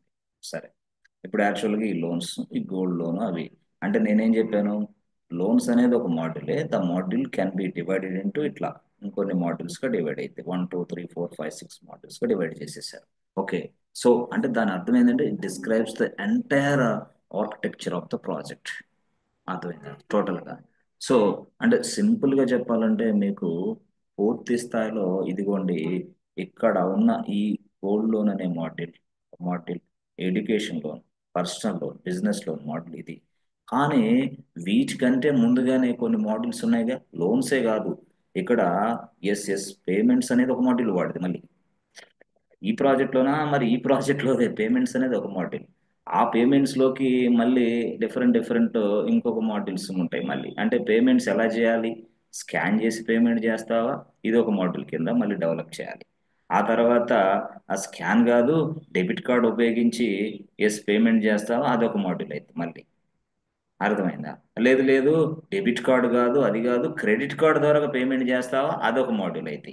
అంటే కస్టమర్కి సౌకర్యాలు ఇవ్వాలి మనం. ఎస్, కస్టమర్ అంటాడు ఒకసారి డైరెక్ట్గా పేమెంట్ సిస్టమ్ క్రెడిట్ కార్డు తీసుకొచ్చి నా క్రెడిట్ కార్డు ఉంది పేమెంట్ చేసుకో అంటాడు. కస్టమర్ అంటాడు ఒకసారి నా క్రెడిట్ లేదు, ఏం లేదు, డెబిట్ కార్డు ఉంది, ఏటీఎం కార్డు, దాన్ని తీసుకొచ్చి స్కాన్ తీసుకో అమౌంట్ అంటాడు ఒకసారి పేమెంట్స్. ఇంకోసారి అంటాడు లేదు లేదు, అసలు నేను ఏది ఉపయోగించను, నువ్వు బార్ కోడ్ ఇస్తే, స్కానర్ ఇస్తే నేను స్కాన్ చేసి పేమెంట్ చేస్తా అంటాడు. ఇప్పుడైతే స్కానరే, ఇక డెబిట్ లేదు, క్రెడిట్ లేదు. క్రెడిట్ ఉన్న వాళ్ళు క్రెడిట్ వెళ్తారేమో కానీ ఇప్పుడు అంతా స్కాన్ స్కాన్ స్కాన్ మొత్తం. లేదు లేదు, నాకు అసలు అవసరం లేదు, డైరెక్ట్ గా ఇదిగో నువ్వు ఇదిగో ఇక్కడ ఇక్కడ కొన్ని సందర్భాల్లో పేమెంట్స్ కొంతమంది ఏం చేస్తారు తెలుసా, లేదు బాబు నాకు నీ నెంబర్ చెప్పు, ఫోన్ నెంబర్ చెప్పు, నేను అట్లా పేమెంట్ చేస్తానంటారు. ఎందుకంటే వేరే వాడు ఉంటాడు. సింపుల్ గా కొంతమంది ఇట్లా ఉంటారు. అంటే నువ్వు ఫోన్ పే ఉపయోగించి పేమెంట్ చేయాలన్నా ఓకే అని చెప్పాలి, క్రెడిట్ కార్డ్ ఉపయోగించైనా పేమెంట్ చేయాలంటే ఓకే అని చెప్పాలి. చెప్పాలంటే ముందు సాఫ్ట్వేర్ తయారు చేసుకోవాలి. సాఫ్ట్వేర్ తయారు చేసుకోవడానికే కదా ఇదంతా ప్లాన్. ఎస్, అంటే డిజైన్ ఫేజ్ లోనే ఈ విధంగా ప్రాజెక్ట్ ని మనం పూర్తి స్థాయిలో, అంటే ఇప్పుడు పేమెంట్స్ అనేది ఒక మాడ్యూల్ అయితే, లోన్ అనేది మరొక మాడ్యూల్ అయితే, the payments and loans two modules, but these two modules can be divided into multiple. ఇట్లా అయిపోయినాయి మళ్ళీ. ఈ రెండేమో మామూలుగా మాడ్యూల్స్ ఉన్నాయి, పేమెంట్స్ లోన్స్. ఈ పేమెంట్స్ లోన్స్ లో కూడా మళ్ళీ సబ్ మాడ్యూల్స్ అయిపోయినాయి. అంటే నేను చెప్పేది ఏంటంటే the entire project will be divided into number of modules. ఎక్కడ? డిజైన్ ఫేజ్ లో. ఎస్. సో ఈ విధంగా డిజైన్ ఫేజ్ లో చేస్తారు. అయితే ఇలాగ డిజైన్ చేసే మొత్తాన్ని దీన్నే డిజైన్ ఫేజ్ అంటున్నాం. ఆ డిజైన్ ఫేజ్ లో ఈ విధంగా హై లెవెల్ మోడల్స్ టోటల్ గా పేమెంట్స్ అనేది ఒక హై లెవెల్ మోడల్, దాని కింద సబ్ మోడల్స్ స్కాన్, డెబిట్, ఇవన్నీ. ఒక్క నిమిషం, మీలో కొంతమందికి నిద్ర వస్తూ ఉంటది, కొంతమందికి ఏమో.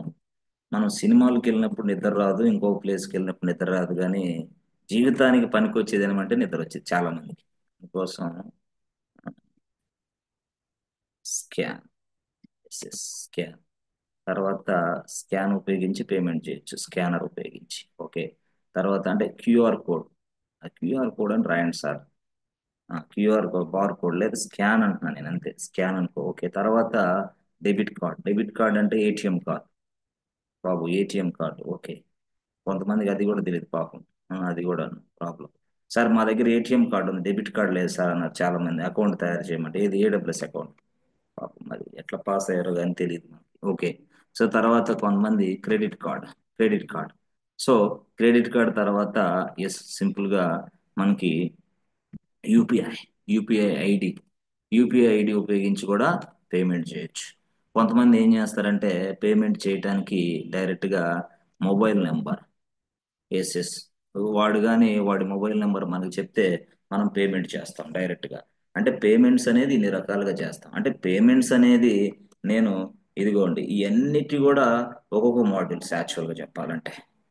పేమెంట్స్ అనేది మన ప్రాజెక్ట్ లో ఉన్న ఒక మాడ్యూల్. ఇందాక దాన్ని తీసుకుంటే సరిపోను. సరే సరే పర్లేదు, ఏం కాదు, నేను తీస్తాను, not a problem. 1 minute pause. You must have a patience. Okay, good.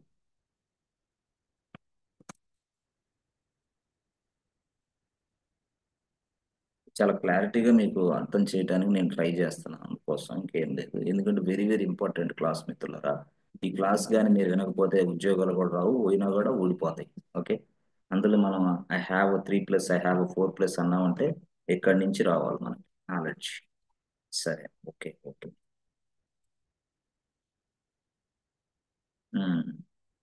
Okay, సరే ఒక్క నిమిషం. దీన్ని కూడా తీసుకొని ఇక్కడికి వెళ్దాం. అయ్యో, ఇది ఇటు వచ్చిందా? సరే, ఓపెన్ చేద్దాం. Yes.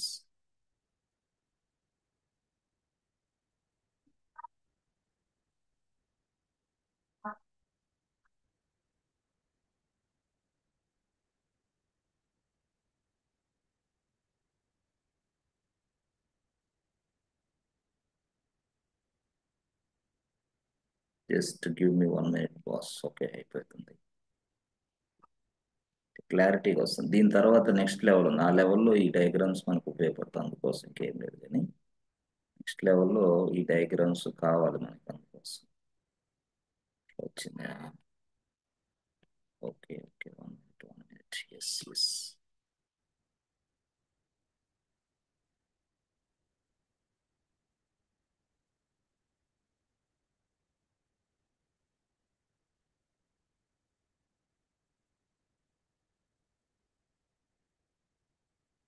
Okay, yes, good. Okay,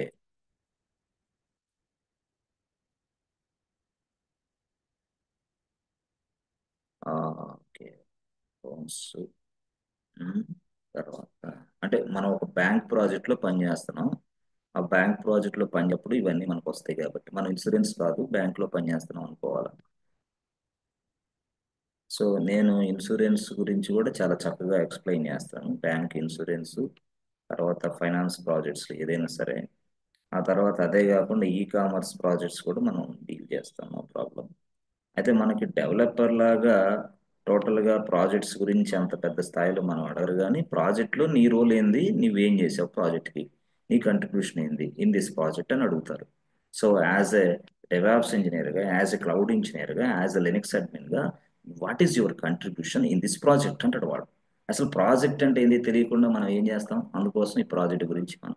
so ఆ తర్వాత మనకి ఇప్పుడు ఈ మధ్య కాలంలో అంతా స్క్రమ్ స్క్రమ్ స్క్రమ్, మొత్తం ఎక్కడ ఏడు చూసినా కానీ స్క్రమ్మే. Scrum master, scrum team, you know, product owner, you know, sprint review, అది రా రివ్యూ, ఈ ఏవో కనపడతా ఉంటాయి. అప్పుడు మీరు కొంచెం డిఫికల్ట్గా ఫీల్ అవుతారు, ఏంట్రా ఇది అర్థం కాలేదని. అందుకోసం మనం స్క్రమ్ అనేది పూర్తి స్థాయిలో ఎక్సలెంట్గా ఎనర్జెటిక్గా చెప్తాం. దాన్ని కూడా మీరు ఉపయోగించుకోవచ్చు, బాగుంటుంది. దీని నెక్స్ట్ లెవెల్ అది యాక్చువల్గా. సరే, ఇప్పుడు యాక్చువల్గా సార్, ఇప్పుడు ఇప్పుడు ఈ లోన్స్ ఉంది. ఓకే, సో లోన్స్ అనేది ఒక మాడ్యూల్ నెంబర్ 1. సో ఇక్కడ ఇది పేమెంట్స్ అనేది మాడ్యూల్ నెంబర్ 2. అయితే ఈ మాడ్యూల్స్ ని మళ్ళీ ఎస్ కంప్లీట్ గా ఇదిగో గోల్డ్ అనేది మరొక మాడ్యూల్, ఇట్లా మళ్ళీ డివైడ్ చేసాం. అంటే నేను చెప్పాను కదా, entire projects will be divided into number of modules. ఇది డిజైన్ ఫేజ్ లో జరిగేది. సో ఇలాగా నెంబర్ ఆఫ్ మాడ్యూల్స్ గా డివైడ్ చేస్తాం. This is called high level.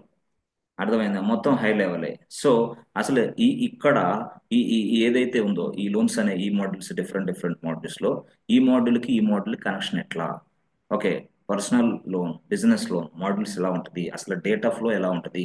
Suppose gold loan తీసుకోవడానికి వచ్చినప్పుడు దాని ట్రాన్సాక్షన్ జరిగినప్పుడు డేటా స్టోరేజ్ ఎక్కడ స్టోర్ అవ్వాలా, ఎడ్యుకేషన్ లోన్ తీసుకున్నప్పుడు దాని మాడ్యూల్స్ వాడు ఫంక్షనాలిటీ ఉపయోగించుకున్నప్పుడు ఆ ఆ డేటా ఎక్కడ స్టోర్ అవ్వాలా, ఆ డేటా స్టోర్ అయ్యే ప్లేస్ ఏంది. అర్థమైందా? సో పర్సనల్ లోన్ ఇట్లా ఏ డేటా ఎట్లా స్టోర్ అవ్వాలి అంటే ఫ్లో, మొత్తం డేటా ఫ్లో ఎలా ఉంటుంది అసలు. ఇదిగో సింపుల్ గా ఓవరాల్ మాడ్యూల్ గురించి మొత్తం టోటల్ గా ఇవన్నీ కూడా ఇక్కడ రాస్తా ఉంటారు. Yes, this is high level design. ఇట్లా చేయటాన్ని మనం హై లెవెల్ డిజైన్ అంటాం. సింపుల్ గా అంటే డిజైనే, బట్ ఇది high level design. High level design అంటే ఏంటి, మనకి HLD అంటాం దీన్ని, హై లెవెల్ డిజైన్. ఇది డిజైనే, డిజైన్ లో కూడా ఇది హై లెవెల్ డిజైన్. ఓకే, మరి దీని తర్వాత నెక్స్ట్ వచ్చింది. నెక్స్ట్ ఏం చేస్తారు, ఎస్ ఇదిగో బాబు, ఇదిగో నాయన, ఇదిగో ప్రాజెక్ట్ మేనేజర్ మొత్తం ఏం చేస్తాడంటే, ఇదిగో ఈ 2 మాడ్యూల్స్ ఉన్నాయి కదా, gold loan, education loan modules, yes ఒక ప్రాజెక్ట్ లీడ్కి అప్పగిస్తాడు, PL1. మళ్ళీ ఈ 2 మాడ్యూల్స్ ఇంకొక PL2 ప్రాజెక్ట్ లీడ్కి అప్పగిస్తాడు. ఇంకో ఈ మాడ్యూల్ PL3కి, ప్రాజెక్ట్ లీడ్స్ ముగ్గురు ఉంటారు మళ్ళీ. ఈ ముగ్గురులో మళ్ళీ ఇక్కడ డైరెక్ట్ గా నెక్స్ట్ లెవెల్కి వచ్చేస్తుంది. ఇక ప్రాజెక్ట్ లీడ్స్ వస్తారు. ఇదిగో ఈ స్కాన్ డెబిట్ ఇది ఇట్లా. అంటే ఫర్ ఎగ్జాంపుల్ మీకు అర్థమయ్యే భాషలో నేను చెప్పడానికి ట్రై చేస్తాను. వాస్తవంగా అక్కడ లోపల జరిగేదంతా కూడా నేను పూర్తి స్థాయిలో మీకు చెప్పడానికి ట్రై చేస్తాను. బట్ ఇదే అనుకోకుండా ఇట్లా జరిగిద్ది అంటున్నాను నేను. ఎస్, ఇట్లా. సో చూసారా, ఇట్లా అవుతుంది. ఇది అయిన తర్వాత నెక్స్ట్ లెవెల్లో ఇప్పుడు యాక్చువల్ పిక్చర్స్లోకి ఇప్పుడు మన డెవలపర్స్, మన టెస్ట్ ఇంజనీర్స్ వాళ్ళందరూ పిక్చర్లోకి ఇప్పుడు రావాలి. ఎస్, అప్పుడు వాళ్ళందరూ ఏం చేస్తారు తెలుసా? ఈ టాస్క్ తీసుకుని ఈ ప్రాజెక్ట్ లీడ్ ఏం చేస్తాడు? సింపుల్గా తన టీంను సెట్ చేసుకుంటాడు. మొత్తం ఎన్ని, ఇది గోల్డ్ లోన్ ఎడ్యుకేషన్ లోన్ ఇతను చేయాలి కాబట్టి ఇతనే డెవలప్ చేపించాలి, టెస్టింగ్ చేయించాలి, డెలివరీ ఇవ్వాలి. ఇతని బాధ్యత అది. ఓవరాల్ గా చూసేది ఎవరు? పిఎం, ప్రాజెక్ట్ మేనేజర్ చూస్తూ ఉంటాడు. ప్రాజెక్ట్ మేనేజరు ప్లస్ అక్కడ ఎవరు ఉంటారు? డిఎం అంటే డెలివరీ మేనేజర్. మొత్తం కంప్లీట్ గా పిక్చరైజేషన్ అంతా అక్కడ నుంచి delivery manager, project manager, project lead. So అర్థమైందా? ప్రాజెక్ట్ లీడ్ కింద మళ్ళీ ఏం చేస్తాడు? ఎస్, ప్రాజెక్ట్ లీడ్ కింద ఇవన్నీ చేయడానికి మళ్ళీ ఒక టీమ్ మేనేజర్. అంటే సార్ మీ ఆర్గనైజేషన్ ఎలా ఉందేమో, మా ఆర్గనైజేషన్ లో మేము పనిచేసే దాంట్లో ఇట్లా లేదే. ఇట్లా లేకపోయినప్పుడు అది ఇంకో రకంగా ఉండొచ్చు. బట్ వేరే వేరే స్ట్రక్చర్స్, వేరే వేరే ప్రాజెక్టులు, వేరే వేరే కంపెనీలు డిఫర్ అవుతాయి అంటున్నా నేను. ఎస్, బట్ స్టాండర్డ్ ప్రొసీజర్ అయితే ఇదే. స్టాండర్డ్ గా మీ కంపెనీలో ఏ విధమైన ప్రాసెస్ ఫాలో అయ్యారో, మీ కంపెనీలో ఏ విధంగా ఆర్కిటెక్చర్ డిజైన్ చేస్తున్నారో, ఏ విధంగా ఎవరెవరు పార్టిసిపేషన్ చేస్తున్నారు అది వేరే విషయం. బట్ ఇదే ప్రాసెస్ మీరు చెప్పండి అంటున్నాను నేను, సింపుల్ గా చెప్పాలంటే. ఎస్, సో ఈ విధంగా మనకి team manager one. Team manager one responsible person to develop the gold loan అనుకోండి. ఇప్పుడు ఈ team manager gold loan develop చేసుకోవడానికి సంబంధించి అదొక మోడ్యూల్ ఇచ్చారు. ఇంకొక మోడ్యూల్ ఏమి ఇచ్చారు? ఈయనకి డైరెక్ట్ గా చెప్పాలంటే ఎడ్యుకేషన్ మోడ్యూల్ ఇచ్చారు అనుకుందాం టీమ్ మేనేజర్ వన్ కి. ఇప్పుడు ఏం రెస్పాన్సిబిలిటీ ఏంది? గోల్డ్ లోన్ ఎడ్యుకేషన్ లోన్ ఏం రెస్పాన్సిబిలిటీ. ఈయన ఏం చేస్తాడు? సింపుల్ గా తన కింద కొంతమంది టీంని అసైన్ చేసుకుంటాడు. ఏ టీం, రండి రండి, మీకు ఆల్రెడీ టాస్క్ వచ్చేసింది, మనం గోల్డ్ లోన్ చేయాలా. ఈ టీం అంతా గోల్డ్ లోన్, ఒక టీము ఎడ్యుకేషన్ లోన్. అర్థమైందా? ఇప్పుడు ఈ గోల్డ్ లోన్ కి సంబంధించి మొత్తం ఓవరాల్ గా ఇప్పుడు వాళ్ళేమో ప్రాజెక్ట్ ని మొత్తం డివైడ్ చేస్తే హెచ్ఎల్డిలో, ఇప్పుడు వీళ్ళు ఏం చేస్తారు తెలుసా? అసలు ఈ గోల్డ్ లోన్ అనే దాన్ని ఎలా తయారు చేయాలి అంటే, ఇక్కడ ఈ టీమ్ లో ఎవరు ఉంటారు? డెవలపర్స్ ఉంటారు, టెస్ట్ ఇంజనీర్స్ ఉంటారు, క్లౌడ్ ఇంజనీర్స్ ఉంటారు, డిబిఎస్ ఉంటారు, ఫ్రంట్ ఎండ్ డెవలపర్స్ ఉంటారు, మొత్తం ఉంటారు ఈ టీమ్ లో. ఇక ఈ టీమ్ ఏం చేస్తుంది? They receive the requirement. ఏది గోల్డ్ లోన్ రిక్వైర్మెంట్ తీసుకొని, ఆ గోల్డ్ లోన్ రిక్వైర్మెంట్ అంటే లోపల భాగం మొత్తం వీళ్ళు డిజైన్ చేస్తారు. ఇప్పుడు ఈ గోల్డ్ లోన్ ని మనం ఎలా డెవలప్ చేయాలి, అసలు ఏంటి అంటే టోటల్ గా ఇది మాడ్యూల్ లెవెల్ అంటున్నా నేను.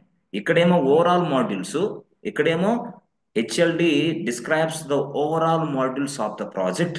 హెచ్ఎల్డి describes the overall modules of the project అంటున్నా నేను. Friends, okay. బట్ ఇదేంటిది కంప్లీట్ గా చెప్పాలంటే, ఇది ఇన్సైడ్ ఆ మాడ్యూల్ బాస్. గోల్డ్ లోన్ అనే మాడ్యూల్లో మాత్రమే ఇప్పుడు డిస్కషన్. ఇక్కడ ఈ టీం అంతా కూడా ఈ గోల్డ్ లోన్ మాడ్యూల్స్ గురించి మాత్రమే డిస్కషన్. అసలు ఈ గోల్డ్ లోన్ మాడ్యూల్ ఏంటి, దీని ఫంక్షనాలిటీ ఏంటి, అసలు క్లయింట్ దీని నుంచి ఏం ఎక్స్పెక్ట్ చేస్తున్నాడు, how to develop, how to deliver, how to test. అర్థమైందా? సో దీన్ని పూర్తి స్థాయిలో వాళ్ళు మళ్ళీ డిజైన్ చేస్తారు. ఆ డిజైన్ చేసే దాన్నే కంప్లీట్ అంటే ఇది గోల్డ్ లోన్ వరకు మాత్రమే డిజైన్ ఇది. దీన్నే ఇలాంటి డిజైన్స్ నే మనం ఏమంటామంటే ఎల్ఎల్డి, లో లెవెల్ డిజైన్. లో లెవెల్ డిజైన్ డాక్యుమెంట్స్ వీళ్ళు తయారు చేసుకుంటారు. వాడేమో హై లెవెల్ టీమ్ ఏమో, ఇక్కడ ఎవరు హై లెవెల్ టీం చెప్పాను కదా ఇందాక, సీనియర్స్ 10+, 15+ సీనియర్స్ ఏమో ఇది హై లెవెల్ డిజైన్ ఇలా చేస్తే దాన్ని హెచ్ఎల్డి అంటారు, హై లెవెల్ డిజైన్ డాక్యుమెంట్స్. ఆ డాక్యుమెంట్స్ లో అసలు ఈ ప్రాజెక్ట్ ఏంది, ఈ ప్రాజెక్ట్ లో మాడ్యూల్స్ ఏంది, సబ్ మాడ్యూల్ ఇవన్నీ చేస్తే, ఇక్కడికి వచ్చేసరికి ఏంది, ఆ మాడ్యూల్ తీసుకున్న మన టీము డైరెక్ట్ గా అసలు గోల్డ్ లోన్ ఏంది, దాని ఫంక్షనాలిటీ ఏంది. సో ఇక్కడ అట్లా కాకుండా ఇదిగో ఈ క్రెడిట్, ఇదిగో ఇక్కడ పర్సనల్ లోను, బిజినెస్ లోను, ఇది ఒక టీంకి వస్తుంది, ఒక టీం మేనేజర్. ఈ టీం మేనేజర్ కొన్ని టీమ్స్ ఏర్పాటు చేసుకొని వాళ్ళు ఏం చేస్తారు, అసలు బిజినెస్ లోన్ గురించి వాళ్ళు డిజైన్ చేస్తారు. ఇక బిజినెస్ లోన్ ని ఎలా డెవలప్ చేయాలి, దాని ఫంక్షనాలిటీ ఏంటి, దానికి ఎవరెవరు యాక్టర్స్ ఉంటారు, టార్గెట్ ఆడియన్స్ ఎవరు, అసలు ఏ ఆడియన్స్ కి దీన్ని ఉపయోగిస్తారు ఈ బిజినెస్ ని, అసలు క్లయింట్ ఏం ఎక్స్పెక్ట్ చేస్తున్నాడు, అది వాళ్ళ స్టోరీ మళ్ళీ. అంటే నేను ఏం చెప్తానంటే, ఇక్కడ ఎవరైతే డెవలపర్స్, ఎవరైతే టీమ్ మెంబర్స్ వీళ్ళందరూ ఉన్నారో వీళ్ళందరూ ఆ మాడ్యూల్స్ గురించి ఇప్పుడు మళ్ళీ డిజైన్ చేస్తారు. ఆ డిజైన్ చేసే ప్రొసీజర్, ఆ ప్రాసెస్ నే మనం ఎల్ఎల్డి అంటాము. ఎల్ఎల్డి అంటే ఏంది? కంప్లీట్ ఎంటైర్ ఒకటే ఒక సింగిల్ మాడ్యూల్ గురించి వీళ్ళు డిస్కషన్ ఇప్పుడు ఎంటైర్ ఒకే ఒక సింగిల్ మాడ్యూల్ గురించి డిస్కషన్. దాన్నే మనం ఎల్ఎల్డి అంటాం, లో లెవెల్ డిజైన్. ఆ డిజైన్ తయారు చేస్తారు వీళ్ళు. అసలు అంటే ఇది డిజైనే ఇదంతా డిజైన్ తయారు చేస్తారు. So LLD. సో ఎల్ఎల్డిలో అసలు డయాగ్రామ్స్ కొన్ని గీస్తారు, డేటా ఫ్లో డయాగ్రామ్స్ అని. కొన్ని ఈ డయాగ్రామ్స్ లో ఎస్ టోటల్ గా ఇక్కడ యాక్టర్స్ వాళ్ళెవరు వీళ్ళెవరు ఆ డయాగ్రామ్స్ అన్ని గీసి గీసి మొత్తం రాసిన తర్వాత అప్పుడు ఎస్ మొత్తం అంటే డిజైన్ అయిపోద్ది ఇక అంతే. అర్థమైందా? మొత్తం యూజ్ కేస్ డయాగ్రామ్స్ అంటారు కొంతమంది, యూజ్ కేస్ డయాగ్రామ్స్. ఆ యూజ్ కేస్ డయాగ్రామ్స్ రాసుకొని ఆ, అంటే తర్వాత అసలు ఇదిగో ఈ గోల్డ్ లోన్ కి యాక్చువల్ బిజినెస్ లాజిక్ ఏంటి, యాక్చువల్ బిజినెస్ లాజిక్ అంటే ఏంటి అంటే, యాక్చువల్ బిజినెస్ లాజిక్ అంటే కస్టమర్ వస్తాడు, వాడు గోల్డ్ లోన్ కావాలంటాడు. గోల్డ్ లోన్ కావాలన్నప్పుడు ఒక కస్టమర్ ఏమో డైరెక్ట్ గా మన దగ్గరికి వచ్చి గోల్డ్ లోన్ అడుగుతాడు, ఇంకో కస్టమర్ ఏమో డైరెక్ట్ గా ఆన్లైన్ నుంచి గోల్డ్ లోన్ అప్లై చేస్తానంటాడు. రెండు కస్టమర్లకి ఒకే సాఫ్ట్వేర్, రెండు కస్టమర్లకి ఒకే సాఫ్ట్వేర్. అంటే డైరెక్ట్ గా మన దగ్గరికి వచ్చిన కస్టమర్ కి ఏమో ఈ సాఫ్ట్వేర్ మనం లాగిన్ అయ్యి మనం వర్క్ చేసి పెడతాం.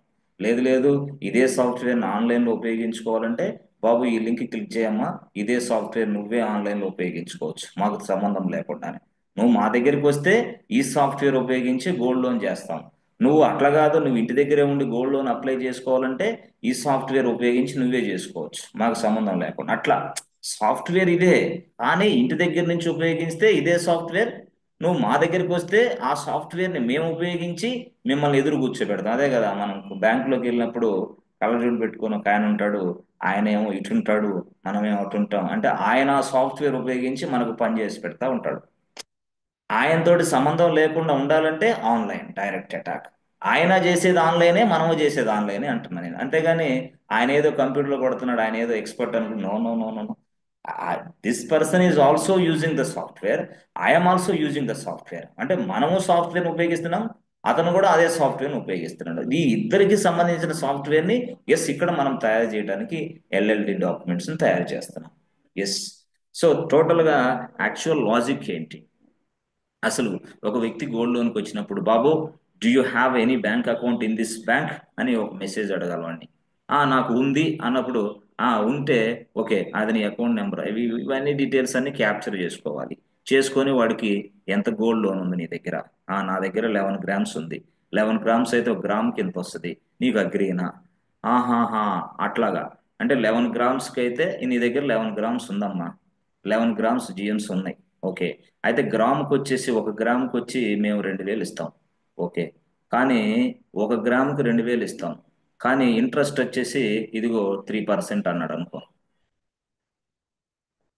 ఒక గ్రాముకి వచ్చి 2500 ఇస్తాం, కానీ ఇంట్రెస్ట్ 6% అయింది, తీసుకుంటావా? అట్లా this is called business logic అన్నమాట. ఈ లాజిక్ అంతా మనం డెవలపర్ అర్థం చేసుకొని రాయాలా.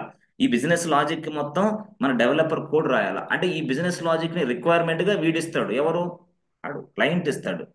క్లయింట్ ఏం చెప్తాడు, అమ్మా ఇదిగో ఈ బిజినెస్ కి సాఫ్ట్వేర్ ఇలా తయారు చేయాలా, ఒక గ్రాము కి 2000 ఇస్తాను, కానీ పర్సంటేజ్ ఇంట్రెస్ట్ ఎంత, 3% పడిద్ది. ఒక గ్రాముకి 2500 ఇస్తా, 6% ఇంట్రెస్ట్ కట్టాలా.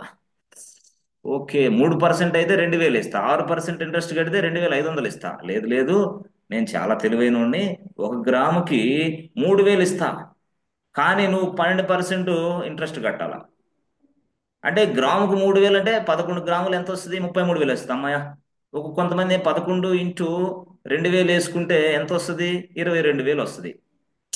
22,000 సరవరా, నో, నాకు ఒక 30,000 కావాలండి అంటాం మనం బ్యాంకులోకి వెళ్ళి. వాళ్ళు ఏమంటారు, 30,000 కావాలా, అయితే ఉందండి ఆప్షన్ ఉంది. యాక్చువల్గా 30,000 అంటే గ్రాముకు 3,000 అండి, ఇంట్రెస్ట్ అయితే 12,000 అండి. అంటే ఇదంతా కూడా క్లయింట్ మనకి ఇస్తాడు, ఇచ్చిన దాని ప్రకారమే దీని ప్రకారం ఆలోచించి దీని బిజినెస్ లాజిక్ అంటే దట్ మీన్స్ వాట్, దీన్ని మనం బిజినెస్ లాజిక్ అంటాం. ఈ బిజినెస్ లాజిక్ కి కోడ్ రాసే వ్యక్తే డెవలపర్. ఎలా రాస్తాడు ఆ కోడ్, ఎస్ పైథాన్, జావా, ఇవన్నీ .NET ఇవన్నీ ఉపయోగించి రాస్తాడు, కోడ్ రాస్తాడు. ఈ బిజినెస్ లాజిక్ మొత్తాన్ని రాసే వ్యక్తే డెవలపర్. ఈ డెవలపర్ రాసే ఈ బిజినెస్ లాజిక్ ని పక్కన పడేసి డెవాప్స్ ఇంజనీరింగ్ కూడా కోడింగ్ రావాలా. అయ్యా డెవాప్స్ ఇంజనీర్ ఏమైనా బిజినెస్ లాజిక్ అర్థం చేసుకొని కోడ్ రాయాల్సిన అవసరం లేదయ్యా. చాలా మందికి తెలియదు అది. బిజినెస్ లాజిక్ వేరే, కోడ్ వేరే. యాక్చువల్గా డెవలపర్ అనేవాడు understand the business logic, they write the code, అంతే. That is developer duty. అర్థమైందా? సరే, ఇప్పుడు యాక్చువల్గా ఇది ఇది ఇట్లా అంటే ఇదంతా కూడా ఈ డిజైన్ ఫేజ్లోనే మొత్తం రాసుకున్న తర్వాత, ఇదంతా కూడా అంటే ఈ మొత్తం డాక్యుమెంటేషన్ జరిగింది. డాక్యుమెంటేషన్ జరిగిన తర్వాత ఇక పూర్తి స్థాయిలో నెక్స్ట్ ఫేజ్లో ఎస్, ఈ డిజైన్ మొత్తాన్ని తీసుకొని ఇక డెవలపర్ అర్థం చేసుకుంటాడు. ఓకే ఓకే, కస్టమర్కి ఇలా కావాలా, అవునవును, కస్టమర్కి ఇలా కావాలి కాబట్టి నేనేం చేయాలా, దీని ప్రకారమే ఎస్ కోడ్ రాయాలి అని అతను ఏం చేస్తాడు, నెక్స్ట్ వెంటనే ఈ డిజైన్ మొత్తం తీసుకొని కోడింగ్ ఫేజ్ స్టార్ట్ చేస్తాడు. Coding, they start coding. ఈ కోడింగ్ నే మనం కోడింగ్ ఫేజ్ అంటాం, దీన్నే మనం డెవలప్మెంట్ ఫేజ్ అంటాం, దీన్నే మనం ఇంప్లిమెంటేషన్ ఫేజ్ కూడా అంటాం.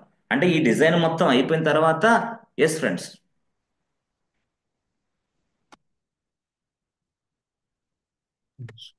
అంటే just for example 1 grams, 1 gram ఉంటే ఎస్ మనకి 2,000 వస్తాయి. నేను మీకు అర్థమయ్యేదానికి ఎగ్జాంపుల్స్ కోసం ట్రై చేస్తున్నా. సో దానికి 3% ఇంట్రెస్ట్.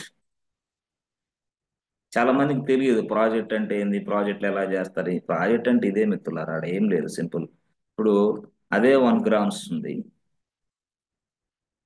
2,500 ఇస్తాం. బట్ ఇంట్రెస్ట్ రేట్ మారిద్ది. ఇంట్రెస్ట్ రేట్ ఎంత? సపోజ్ 6%. ఓకే, 6% ఇంట్రెస్ట్ కట్టాలా, అంటే నువ్వు తీసుకునే దాన్ని బట్టి ఇంట్రెస్ట్ కట్టాలి. మళ్ళీ ఇదిగో 1 గ్రామే, నా దగ్గర 1 గ్రామే ఉంది, కానీ ఇదిగో అంటే కొంతమంది బంగారం మీద ఎక్కువ డబ్బులు తీసుకోవాలనుకున్న వాళ్ళకి ఇట్లా తీసుకుంటారు అనమాట. డైరెక్ట్గా చెప్పాలంటే 12% అనుకో. ఇప్పుడు అవసరం ఉన్నవాడు ఏదైనా సరే ఎంత ఇంట్రెస్ట్ అయినా తీసుకుంటాడంటే అట్లా ఇది కూడా అంతే, సింపుల్. సో దీన్నే మనం బిజినెస్ లాజిక్ అంటాం, సింపుల్ ఇట్లా అనుకోండి. ఎస్, ఇది అసలు యాక్చువల్గా ఇది బిజినెస్ రిక్వైర్మెంట్. దీన్ని మనం లాజిక్ అని పిలుస్తున్నాం. Yes, logic, business logic. This was given by client. Software company కదా మిత్రులారా, సాఫ్ట్వేర్ కంపెనీ మీడియేటర్ అంతే, అతను చూస్తా ఉంటాడు మనం ఏం చేస్తున్నాం అంతే. బట్ ఇచ్చేది ఎవరు ఈ requirement? Yes friends, are you client sleeping or client sir, understanding? Client client client క్లయింటే సార్, కదా సార్. నిద్రపోవటం లేదుగా? అదే, ఎస్ సార్. మంచి పని. ఓకే ఓకే, సరే సరే, జాగ్రత్తగా వినండి. సరే, యాక్చువల్గా you never seen this kind of classes anywhere, చూసుకోండి కావాలంటే. కాబట్టి జాగ్రత్తగా వినండి, టైం పోతే రాదు మిత్రులారా. ఓకే, సరే. ఇప్పుడు యాక్చువల్గా ఇదిగోండి, 1 మినిట్, ఏంటి ఇది రావట్లేదే, దీన్ని పైకి లాగుదాం. ఒక్క నిమిషం బాస్, 1 మినిట్, స్క్రీన్ పోతుంది. ఓకే, 1 మినిట్, ఇక్కడ ఓకే, గుడ్. ఇది యాక్చువల్గా, సో దీన్ని మనం బిజినెస్ లాజిక్ అంటాం బాస్, అంతే. This was given by client, not software company. So ఇదంతా కూడా మనం డిజైన్లోనే రాసుకుంటాం మొత్తం. ఇది తీసుకున్న ఎస్, ఇక్కడ డెవలపర్ ఉంటాడు, ఇతను డెవలపర్. ఎస్, ఈ డెవలపర్కి ఏమొచ్చు, అతనికి జావా వచ్చు, అతనికి ఎస్ పైథాన్ వచ్చు, అతనికి ఎస్ .NET వచ్చు, MS.NET. ఎస్, సో ఈ విధంగా ఇన్ని లాంగ్వేజెస్ వచ్చిన ఇతను ఏదో ఒక లాంగ్వేజ్ ఉపయోగించి ఇదిగో దీన్ని మొత్తాన్ని బిజినెస్ లాజిక్ని అర్థం చేసుకుని ఎస్, ఇదిగో టోటల్గా ఆ లాజిక్ మొత్తం అర్థం చేసుకున్న తర్వాత జావా కానీ పైథాన్ కానీ .NET కానీ ఒక టెక్నాలజీ ఉపయోగించి అప్పుడు కోడ్ రాయటం మొదలు పెడతాడు. ఎస్, అప్పుడు కోడ్ రాయటం మొదలు పెడతాడు. ఎస్ ఎస్, అప్పుడు ఏది ఈ బిజినెస్ లాజిక్ కోడ్ రాయటం మొదలు పెడతాడు. ఈ మొదలు పెట్టిన తర్వాత చెప్పాను కదా, అంటే దాన్నే మనం ఏమంటాం, ఎస్ సింపుల్గా ఇక్కడ కోడింగ్ ఫేజ్. అదేది 4వ ఫేజ్ కోడింగ్. దీన్నే మనం ఏమంటాం, ఇంప్లిమెంటేషన్ ఫేజ్. ఇంప్లిమెంటేషన్, దాన్ని ఇంకో భాషలో ఏమంటాం, డెవలప్మెంట్. సో డెవలప్మెంట్ ఫేజ్ అన్నా, ఇంప్లిమెంటేషన్ ఫేజ్ అన్నా, కోడింగ్ ఫేజ్ అన్నా అన్ని సమానమే. యాక్చువల్గా చెప్పాలంటే మొత్తం సేమ్ టు సేమ్ టోటల్గా చెప్పాలంటే. అంటే ఇప్పుడు యాక్చువల్గా మనం దీంట్లో ఏం చేస్తాం, ఇంతే, డెవలపర్స్ మొత్తం ఈ బిజినెస్ లాజిక్ని అర్థం చేసుకొని కోడ్ రాస్తారు, సింపుల్. ఇక వాళ్ళ కోడ్ ఎలా రాయాలో చెప్పాను కదా, ఈ బిజినెస్ లాజిక్ ప్రకారం కోడ్ రాసుకోవచ్చు అంతే. కానీ మీరు నేర్చుకునేది ఒకటి, ఇక్కడ చేసేది ఒకటి, ఇంప్లిమెంటేషన్. అక్కడే చాలా మంది టైం తక్కువ అయిపోవటం వల్ల బిజినెస్ లాజిక్ని అర్థం చేసుకుని కోడ్ రాయలేకపోవటం వల్ల డెవలపర్స్కి కొంచెం ఇబ్బందిగా ఉంటుంది. కాబట్టి అందుకనే డెవలపర్స్ ఏం చేయాలంటే, if you want to become a developer, so గుర్తుపెట్టుకోండి, 8 to 5 అనేది తీసుకొని 2 సంవత్సరాలు కూర్చోవాలా. 8 to 5 కాలేజీకి ఎట్ట వెళ్తావు 2 సంవత్సరాలు, అట్లాగా 8 to 5 కూర్చొని 2 ఏళ్ళు కూర్చుంటే you will become a successful developer. Otherwise successful కాదు కదా. లోపలికి వెళ్తే మొత్తం గూగుల్, చాట్ జీపీటీ లేకపోతే పక్కనోడు చెమటలు ఇవి కనపడతాయి. కాబట్టి ముందు అసలు డెవలపర్ అవ్వాలంటే నీకు స్పృహ ఉండాలి. సో ఇది ఈ స్పృహ ఏంటంటే ఇదంతా అర్థం చేసుకొని నేను ప్రతిరోజు ఇంతే కొత్తదే వస్తుంది, దాన్ని నువ్వు డెవలప్ చేసి దాన్ని పూర్తి స్థాయిలో అనుకూలంగా కస్టమర్కి తగ్గట్టుగా నువ్వు పనిచేయటం మొదలు పెట్టాలి.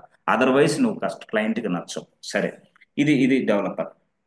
మరి ఈ డెవలపర్ అనేవాడు ఇట్లా చేస్తే దీన్ని మనం ఇంప్లిమెంటేషన్ అంటాం, కోడింగ్ అంటాం. చేసిన తర్వాత ఇందాక చేశాను కదా, ఈ డెవలప్ చేసిన తర్వాత ఈ కోడ్ మొత్తాన్ని మళ్ళీ ఏం చేయాలి ఫ్రెండ్స్, డైరెక్ట్గా స్కాన్ చేసుకోవాలి. అంటే ఈ స్కాన్ చేయక ముందే ఈ డెవలపర్ ఏం చేస్తాడంటే రివ్యూ చేస్తాడు. అసలు తన రాసిన కోడ్ కరెక్టా కాదా, రివ్యూ రివ్యూ. సో అతను రివ్యూ చేసుకోవటం ఒకటైతే మళ్ళీ ఇంకొకరి చేత రివ్యూ చేస్తాడు. దాన్నే మనం పీర్ రివ్యూ అంటాం. పీర్ అంటే పక్కన ఫ్రెండ్. పీర్ రివ్యూ అంటే ఏంది, పక్కనోడు మళ్ళీ రివ్యూ చేస్తాడు మనం రాసిన కోడ్లో ఏదైనా ప్రాబ్లమ్స్ ఉన్నాయా లేదా అని.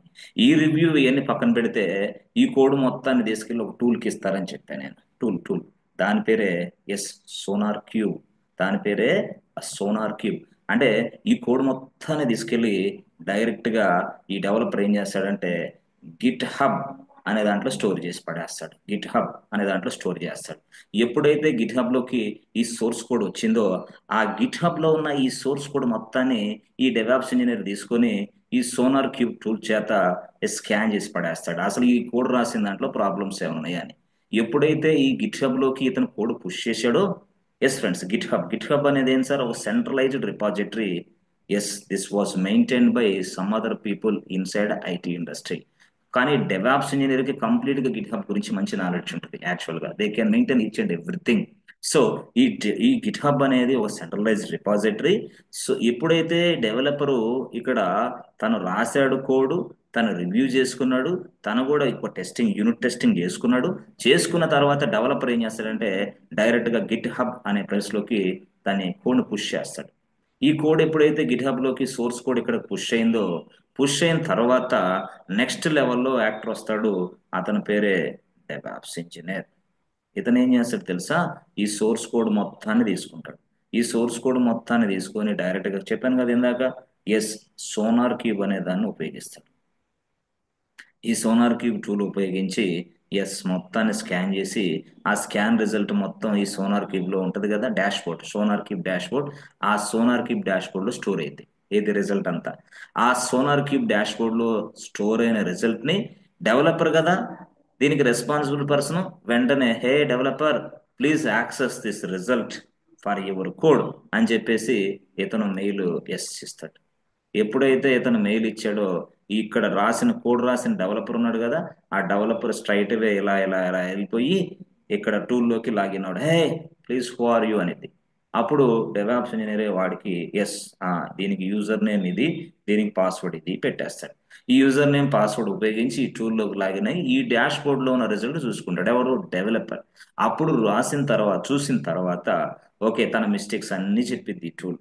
అప్పుడు ఆ మిస్టేక్స్ మొత్తాన్ని అర్థం చేసుకొని వీటిని ఈ కోడ్ లో మళ్ళీ మార్పులు చేర్పులు చేసి అగైన్ మళ్ళీ డెవలపర్ కొన్ని అసలు ఏమి లేవంటే నెక్స్ట్ ఫేజ్ ఇట్లా అనమాట. అది అట్లా గెలింది, అది వేరే స్టోరీ. సో రాసిన కోడ్ అంతా సోర్స్ కోడ్ మొత్తం గిట్ హబ్ రిపాజిటరీలో ఉంటుంది. గిట్ హబ్ రిపాజిటరీలో ఉంటుంది, అది ఎవరైనా సరే.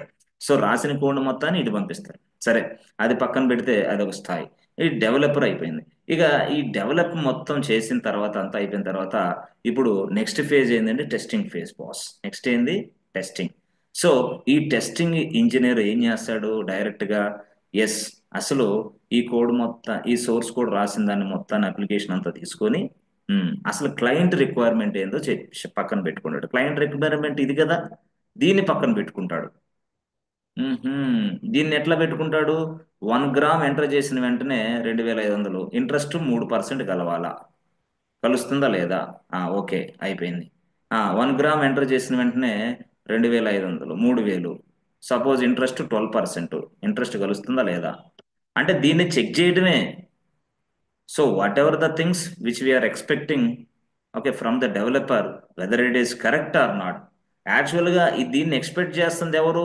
క్లయింట్. యాక్చువల్గా దీన్ని ఎక్స్పెక్ట్ చేస్తుంది, ఈ రిజల్ట్ని ఎక్స్పెక్ట్ చేస్తుంది ఎవరు? ఈ రిజల్ట్ని ఎక్స్పెక్ట్ చేస్తుంది క్లయింట్. యాక్చువల్గా ఇస్తుంటే క్లయింట్ ఎక్స్పెక్టేషన్ రిజల్ట్స్ డెవలపర్ రాసిన కోడ్ రెండు సమానం అవుతున్నాయా లేవా అని టెస్టింగ్ చేస్తాడు. అతనే టెస్ట్ ఇంజనీర్. ఆ టెస్టింగ్ చేయడానికి అతను డిఫరెంట్ డిఫరెంట్ టెస్ట్ కేసులు రాసుకుంటాడు. ఆ టెస్ట్ కేసులతో పాటు ఆ టెస్ట్ చేయడానికి టెస్ట్ డేటాను కూడా ప్రిపేర్ చేస్తాడు, ఇందాక మనం చెప్పినట్టే. ఆ టెస్ట్ చేసిన తర్వాత ఆ టెస్ట్ రిజల్ట్ కూడా ఒక ప్లేస్ లో స్టోర్ అవుతూ ఉంటాయి. సో ఆ టెస్ట్ రిజల్ట్ ఒక పక్క స్టోర్ అవుతూ ఉంటాయి. అంటే అసలు టెస్టింగ్ అంటే ఏం లేదు, సింపుల్ గా whether the application giving you the client expectations results or not, అంతే. If there is any deviation between the client expectations and this no application, అప్పుడు డీవియేషన్ ఉంటే దాన్నే మనం ఏమంటామంటే బగ్. దాన్నే మనం బగ్ అని పిలుస్తాం. అదే బగ్, ఇక అంతే. ఆ బగ్ అంటే ఏంది? ఆ బగ్ ని రెక్టిఫై చేయడానికి మళ్ళీ ఏం చేయాలి? బగ్ ఫిక్స్ చేయాలి, బగ్ ఫిక్సింగ్ చేయాలి. ఎవరు? డెవలపర్. టెస్ట్ ఇంజనీర్ కాదు మిత్రులారా. టెస్ట్ ఇంజనీర్ ఏం చేస్తాడు? ఈ దీంట్లో డీవియేషన్ ఏందో కనుక్కుంటాడు, అంతే. సో ఫిక్సింగ్ చేసేది మాత్రం డెవలపరే. సో వెంటనే టికెట్ రేజ్ చేస్తే, hey this is giving you this much problem, please fix this bug immediately. So అంటాడు. అప్పుడు అసలు యాక్చువల్గా చెప్పాలంటే ఒక ప్రాజెక్ట్ లో కొంతమంది క్లయింట్స్ చాలా తెలివైన వాళ్ళు ఉంటారు. డెవలప్మెంట్ అంతా ఒక టీం చేస్తుంది, టెస్టింగ్ అంతా మరొక కంపెనీలో ఉన్న మరొక టీం చేపిస్తాడు. ఎందుకంటే అక్కడ ప్రాబ్లమ్స్ ఈజీగా సెట్ చేస్తారని. ఎందుకంటే ఇక్కడిక్కడే డెవలప్ చేసి ఇక్కడిక్కడే టెస్ట్ చేసి ప్రాబ్లమ్స్ కనపడకుండా చేసేసి ఏదో చేస్తారనే ఉద్దేశంతో కొంతమంది డెవలపర్స్, కొంతమంది టెస్ట్ ఇంజనీర్స్ అలాగలా మిక్సింగ్ అవుతారు. అని వాళ్ళు ఏం చేస్తారు? తెలివేరు. ఒక కంపెనీకి టెస్టింగ్, ఒక కంపెనీకి డెవలప్మెంట్ ఇస్తారు. అసలు అది కాదు. అసలు డెవలపర్స్ అందరూ ఇండియాలో ఉంటారు, టెస్ట్ ఇంజనీర్స్ అందరూ సింగపూర్లో ఉంటారు. టెస్టింగ్ డెవలప్ అట్లా కూడా ఉంటుంది కొన్ని టీమ్స్. అర్థమైంది? Onshore offshore model అని చెప్పాను కదా, అట్లా కూడా పని చేస్తూ ఉంటారు కొంతమంది. సో ఇప్పుడు టెస్ట్ ఇంజనీర్ డ్యూటీ ఏంటంటే whether this application giving you proper result or not, client expectations కి సంబంధించినదంతా కరెక్ట్ గా ఉందా లేదా, జరుగుతుందా లేదా, అంతే టెస్ట్ ఇంజనీర్ చేసే పని. అయితే దాన్ని టెస్ట్ చేయడానికి ఆయన డిఫరెంట్ డిఫరెంట్ టూల్స్ వాడతారు. చెప్పాం కదా, డిఫరెంట్ డిఫరెంట్ టెస్టింగ్ టూల్స్ వాడతారు. మార్కెట్లో డిఫరెంట్ డిఫరెంట్ టెస్టింగ్ టూల్స్ అంటే ఏంది? ఆయన మొత్తం ఆలోచిస్తాడు. అసలు ఈ అప్లికేషన్ అనేది ఎస్ అన్ని బ్రౌజర్స్ లో ఓపెన్ అవుతుందా లేదా, ఫస్ట్ టెస్టింగ్. అసలు ఈ అప్లికేషన్ అనేది ఏ ప్లాట్ఫామ్ లో అయినా ఓపెన్ అవుతుందా లేదా. ఏ ప్లాట్ఫామ్ అంటే ఏంది? కొంతమంది విండోస్ లో ఓపెన్ చేస్తారు, కొంతమంది మ్యాక్ యాపిల్ కంప్యూటర్స్ లో ఓపెన్ చేస్తారు. ఏ కంప్యూటర్ లో ఓపెన్ చేసిన అప్లికేషన్ ఓపెన్ అవ్వాలి.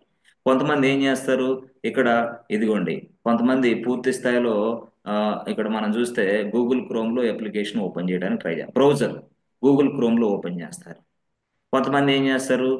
ఇంటర్నెట్ ఎక్స్ప్లోరర్ లో ఓపెన్ చేస్తారు. కొంతమంది ఏం చేస్తారు? మైక్రోసాఫ్ట్ ఎడ్జ్ లో ఓపెన్ చేస్తారు. కొంతమంది ఏం చేస్తారు? మోజిల్లా ఫైర్ ఫాక్స్ లో ఓపెన్ చేస్తారు. ఎవరు ఎక్కడ ఓపెన్ చేసినా సరే ఇది వర్క్ అవుతుందా లేదా అనేది టెస్ట్ ఇంజనీర్ టెస్ట్ చేసుకుంటూ ఉంటాడు. క్రాస్ బ్రౌజర్ ఫంక్షనాలిటీ టెస్టింగ్ అది. తర్వాత cross platform testing, different different platforms లో ఇది టెస్టింగ్ అదే అదే అప్లికేషన్ నడుస్తుందా లేదా అని టెస్ట్ చేసుకుంటూ ఉంటారు. యాక్చువల్గా ఎవరు? Test engineers. దానికోసం ఆయన టెస్ట్ కేసులు రాసుకుంటాడు, టెస్ట్ కేసులు డిజైన్ చేస్తాడు, అవన్నీ. That is what test engineer responsibility. Total గా చెప్పాలంటే టెస్ట్ ఇంజనీర్ కంప్లీట్ గా development plus developer plus test engineer రెండు స్కిల్స్ నేర్చుకున్న వ్యక్తే టెస్ట్ ఇంజనీర్. అంటే ఈ మధ్య కాలంలో if you want become a test engineer, it takes at least 3 years time. 3 years time. మధ్యాహ్నం అంటే ఎట్లా అంటే 8 గంటలు మొదలు పెట్టుకుని 5 గంటల దాకా పనిచేయాలి. మళ్ళీ 3 years టైం పట్టింది ఖచ్చితంగా if you want become a test engineer. అంటే టెస్ట్ ఇంజనీర్ అంటే ఎవరయ్యా ఇటీవల కాలంలో అంటే డెవలపరు ప్లస్ టెస్టర్, ఈ ఇద్దరిని కలిపితే టెస్ట్ ఇంజనీర్ అంటారు. ఆ టెస్ట్ ఇంజనీర్ పేరే ఇప్పుడు ఈ భాషలో automation test engineer. Yes, automation test engineer, ఇది ఇన్ రోల్. అంటే డెవలప్మెంట్ ప్లస్ టెస్టింగ్ రెండు వచ్చిన వ్యక్తే ఆటోమేషన్ టెస్ట్ ఇంజనీర్. సరే డెవలప్మెంట్ ఎందుకు వచ్చి ఉండాలి సార్? ఎందుకంటే నువ్వు ఏదైనా సరే ఒక అప్లికేషన్ టెస్ట్ చేయాలంటే కోడ్ రాయాలి, కొన్ని టూల్స్ ఉపయోగిస్తున్నాం, టూల్స్ ఉపయోగించి టెస్ట్ చేస్తున్నాం కాబట్టి ఆ టూల్స్ లో కొంత కోడ్ రాయాలి. ఈ టూల్ కి హే అమ్మా టూల్ ఇది వెళ్ళి టెస్ట్ చేయంటే టూల్ కి తెలియదు.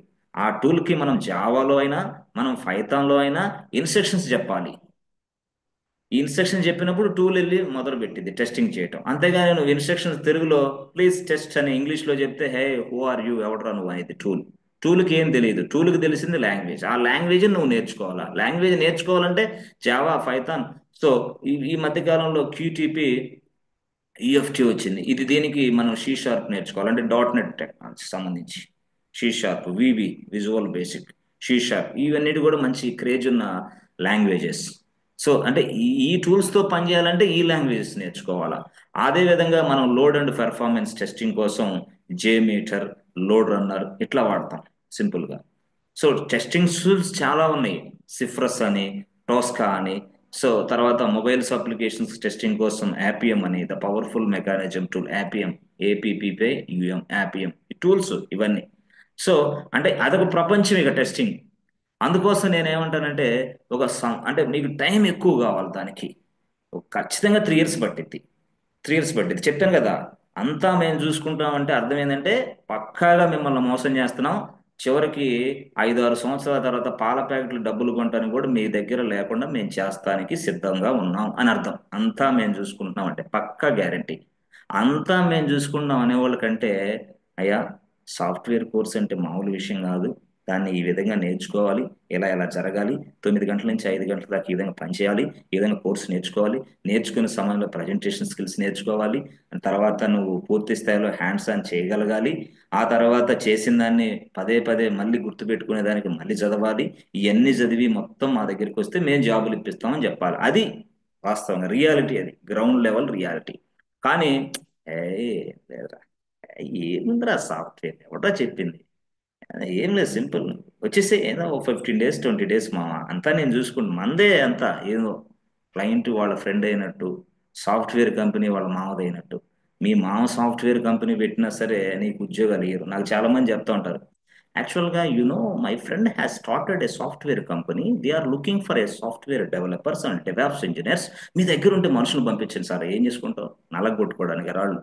ఏం చేసుకోలేరు చాలా మంది, తెలివితేటలు లేనట్లు చెప్తా ఉంటారు మాటలు. కాబట్టి నేను చెప్పేది ఏంటంటే మిత్రులారా, అది ఏ సాఫ్ట్వేర్ కంపెనీ అయినా సరే దానికి ఒక క్లయింట్ ఉంటాడు.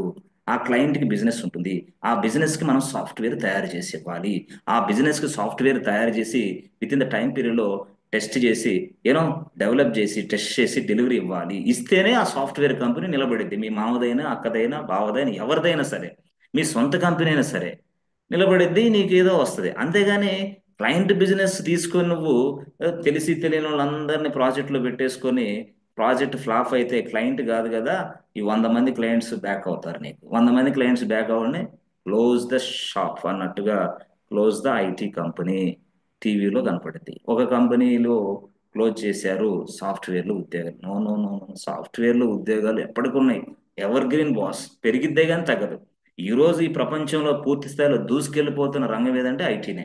ఎస్, ఎందుకంటే ప్రతిదానికి సాఫ్ట్వేర్ కావాలి, ప్రతిదానికి అప్లికేషన్ కావాలి, అప్లికేషన్ డెవలప్ అవ్వాలి, అప్లికేషన్ టెస్ట్ అవ్వాలి, అప్లికేషన్ డెలివరీ అవ్వాలి, డెలివరీ అయిన తర్వాత అప్లికేషన్స్ వచ్చే ప్రాబ్లమ్స్ మళ్ళీ రిజాల్వ్ చేయడానికి మళ్ళీ టీం కావాలి.